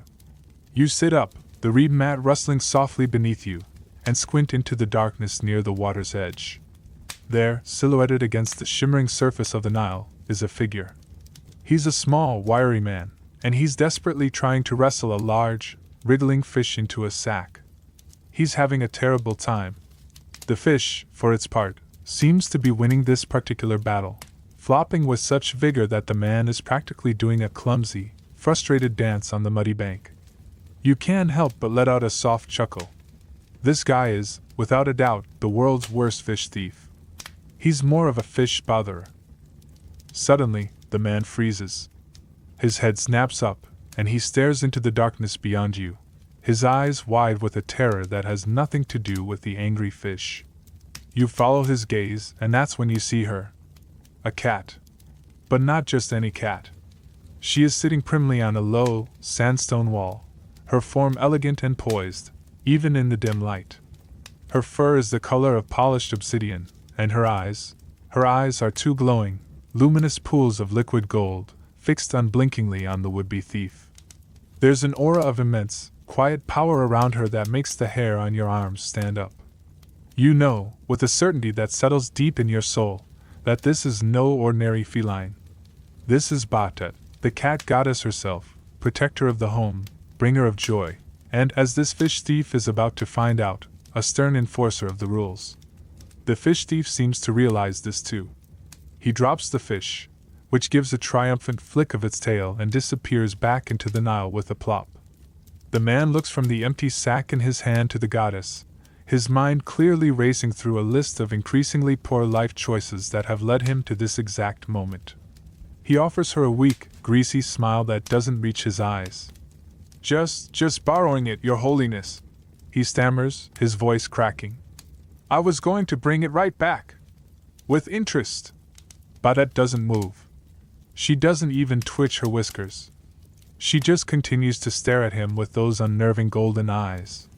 You can almost hear the divine thought process. Really? Borrowing? That's the best you've got. I've heard better excuses from a mummy with its mouth taped shut. The silence stretches, thick and heavy with divine judgment. The thief shuffles his feet, looking for an escape route, but the goddess's gaze seems to have pinned him to the spot. Then, a slow, deliberate blink. It's not a friendly blink. It's the kind of blink a predator gives right before it pounces. The man yelps and scrambles backward, tripping over his own feet and landing in a heap on the sand. You watch, fascinated and a little bit terrified, as Badet finally rises to her feet. She stretches, a long, languid movement that is both beautiful and deeply menacing, arching her back and unsheathing her claws just enough for them to catch the moonlight. She hops down from the wall with supernatural grace and begins to pad slowly, silently, towards the trembling thief. This is it, you think. He's about to be turned into a toad or a particularly unattractive piece of papyrus. But Batet has other ideas. She stops a few feet away from him and sits down again, curling her tail neatly around her paws. She tilts her head, a gesture that is almost thoughtful. Then she looks past the thief, directly at you. Her golden eyes meet yours, and you feel a jolt, like you've been plugged into a cosmic socket. You're not just an observer anymore. You've been pulled into the story. The goddess gives you a slight, almost imperceptible nod, as if to say, "You see this? This is what I have to deal with." Then she turns her attention back to the thief, who is now trying to make himself as small as possible in the sand. A low, rumbling purr starts in her chest. It's not a comforting purr, it's a sound that vibrates through the ground and up your spine, a sound of immense power being held in check. It's the sound of a lioness deciding whether or not the mouse is worth the effort. "You know," a voice says in your mind. It's not a sound you hear with your ears, but a thought that appears fully formed, rich and resonant and tinged with ancient amusement. They never learn. They see the bounty of the Nile and think it's just there for the taking. No respect. No offering. Not even a simple "please, may I have a fish?" You realize, with a start, that the voice belongs to Badet. She's speaking directly to you, telepathically, while her physical form continues to stare down the terrified man. You're getting a divine play-by-play. You try to formulate a response, but your mind is a blank slate of awe and sleepiness. All you can manage is a weak mental nod. Look at him. The goddess's voice continues in your head, a hint of divine exasperation in her tone. Trembling like a leaf in a sandstorm. If he just asked one of the fishermen for a spare fish, they would have given him one. My followers are generous. But no, he had to sneak around like a common tomb robber, thinking he's clever. She lets out another one of those earth-shaking purrs, and the man whimpers. And for what? One fish. Not even a particularly impressive one. That fish was more trouble than it was worth, if you asked me. You can't help but agree, even if only in your own mind. The whole situation does seem rather absurd. A powerful goddess, a bumbling thief, and a fish that got away. It feels less like a divine judgment, and more like a cosmic comedy sketch. That seems to sense your amusement, and a flicker of something like a smile touches her feline features. Ah, you understand, she purrs, her voice in your mind warming slightly. Good. It's important to see the humor in these things. Otherwise, I'd spend all my time turning people into beetles, and the paperwork is just dreadful. She shifts her gaze back to the thief, who is now attempting to slowly inchworm his way backward out of her line of sight. Right then, she says, her mental voice suddenly crisp and businesslike. Let's get this over with. She stands up again, and the thief freezes mid-inchworm. Badat takes a single step forward, and then, to your utter astonishment, she begins to change. Her form shimmers and shifts, like a mirage on the desert sand. The obsidian fur seems to melt away, replaced by smooth, dark skin. Her feline face elongates, the golden eyes remaining just as bright and intelligent, now set in the face of a beautiful, regal woman. She's tall and imposing, dressed in a simple linen sheath dress, but she still carries herself with the predatory grace of a cat. Her head is crowned with a headdress in the shape of a lioness, and in her hand she holds a sistrum, a sacred rattle. The transformation is both breathtaking and deeply unsettling. The thief lets out a choked gasp and collapses flat on his back, his eyes rolling back in his head. You suspect he's fainted. Batet, now in her human form, looks down at the prone figure with a mixture of pity and annoyance. She nudges him gently with her sandaled foot. He doesn't stir. Well, that's anticlimactic, her voice says in your head, sounding genuinely disappointed. I was hoping for a bit more groveling. Maybe a heartfelt promise to build a shrine in my honor. But no, fainting. It's always the fainting with these ones. She sighs, a sound like wind through the papyrus reeds. She then turns her full attention to you, and the force of her presence is almost overwhelming. You, she says, her voice now a physical sound, melodic and ancient, echoing softly in the night air. You've been quiet. What do you think I should do with him? The question catches you completely off guard. You, a random time-traveling insomniac, are being asked for judicial advice by a major Egyptian deity. You look at the unconscious thief, then back at the goddess, who is watching you with an expectant, slightly amused expression. Your mind races. What's the appropriate punishment for attempted fish theft in ancient Egypt? A fine? Public shaming? Being turned into a beetle after all? You decide to go with something simple, something that feels right for this absurd situation. You stammer, your voice sounding small and very mortal in the divine presence. Maybe make him work for the fisherman. For a while? To pay back the fish he almost stole? And maybe make him clean the temple steps or something? Batet considers this. She taps a thoughtful finger against her chin, her golden eyes narrowing slightly. She hums. Community service. I like it. It's practical. It's educational. And it doesn't involve any messy transfigurations. A slow, genuine smile spreads across her face. It's a beautiful, terrifying sight. You have a good head on your shoulders, mortal. You understand the value of a good lesson and a bit of hard work. Very well. Your judgment shall be his sentence. She waves a hand elegantly in the direction of the thief. A soft, golden light envelopes his body for a moment, then fades. He doesn't change appearance, but you know something has been done. A binding, a divine command. When he wakes up, he will feel an irresistible urge to report to the nearest fishing boat and offer his services. And he will probably find himself inexplicably drawn to scrubbing temple steps in his spare time. There, Babette says, dusting off her hands as if she's just completed a minor household chore. Justice is served. Now, where were we? She looks around, her gaze sweeping over the moonlit riverbank, the starry sky, and finally landing back on you. Ah, yes. You were trying to sleep. She walks towards you, her movements silent and fluid. She stops right in front of your reed mat and looks down at you. Up close, her power is even more palpable, a warm, comforting energy that smells faintly of sun-baked earth, lotus blossoms, and something wild and feline. You feel a sense of profound calm wash over you, erasing the last remnants of your anxiety and the bizarre excitement of the night's events. It's not easy to find peace, is it? She says, her voice softening, losing its divine edge and becoming something gentle and soothing, like a lullaby. The mind races, the world is loud, there are fish thieves to deal with. She chuckles, a low, pleasant sound. But sometimes, the most divine thing you can do is simply rest. She reaches out a hand and gently places it on your forehead. Her touch is cool and impossibly soft, and a wave of drowsiness so powerful it almost knocks you over rolls through you. Your eyelids feel like they're made of lead. The stars above begin to blur and swirl. Let go, she whispers, her voice the only thing you can focus on now. The river will flow, the sun will rise, the fisherman will fish, and that thief will be scrubbing steps. You don't have to worry about any of it.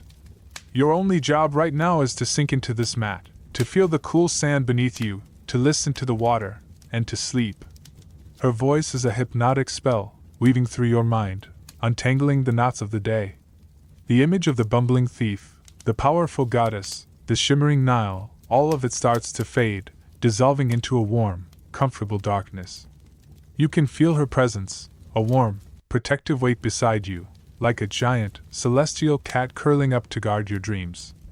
You are safe, she murmurs, her voice now a distant echo in the vast, quiet landscape of your mind. You are at peace. Sleep now. And dream of whatever you like. Maybe not fish. That's a bit of a sore subject tonight. The last thing you perceive before you slip completely into the void is the soft, rumbling sound of a divine purr, a vibration of pure contentment and protection that lulls you deeper and deeper into a restful, dreamless sleep. The night is quiet again. The goddess is watching. And you, my friend, are finally peacefully asleep. Why you wouldn't survive 10 minutes in a Roman bathhouse? First, imagine yourself wrapped in a fluffy towel, smelling of lavender and olive oil, ready for some me time. Now picture this. You're about to step into a social sauna where everyone is naked, gossiping is the national sport, and the health code is, let's say, creatively interpreted. Alright, close your eyes and take a deep breath. When you open them, you're standing in the changing room of a Roman bathhouse. The air is thick with steam and the scent of strigil scrapings. That's the metal tool they use to scrape off sweat and dead skin. Yum. You clutch your towel like it's a security blanket, because, surprise, most Romans here are but naked and utterly unbothered. A portly gentleman with a back hair situation resembling a small forest waddles past, slapping his friends bare but while yelling about the latest chariot race. You try to blend in by casually adjusting your towel, but your modern modesty is screaming, "Abort mission! Abort mission!" Meanwhile, the slave attendant eyes your towel like it's a rare exotic bird. Clearly, he's judging your prudishness. You nervously glance at the marble bench where your clothes should be, only to realize some guy just borrowed your sandals because his feet were cold. Congrats, you're already down one pair of footwear and your dignity is hanging by a thread. Tick-tock, 5 minutes down, 5 to go before your inevitable demise. Now you shuffle into the tepidarium, the warm room designed to prep your body for hotter zones. It's like a mild sauna, except you're surrounded by sweaty Romans who treat this place like a coffee shop with nudity.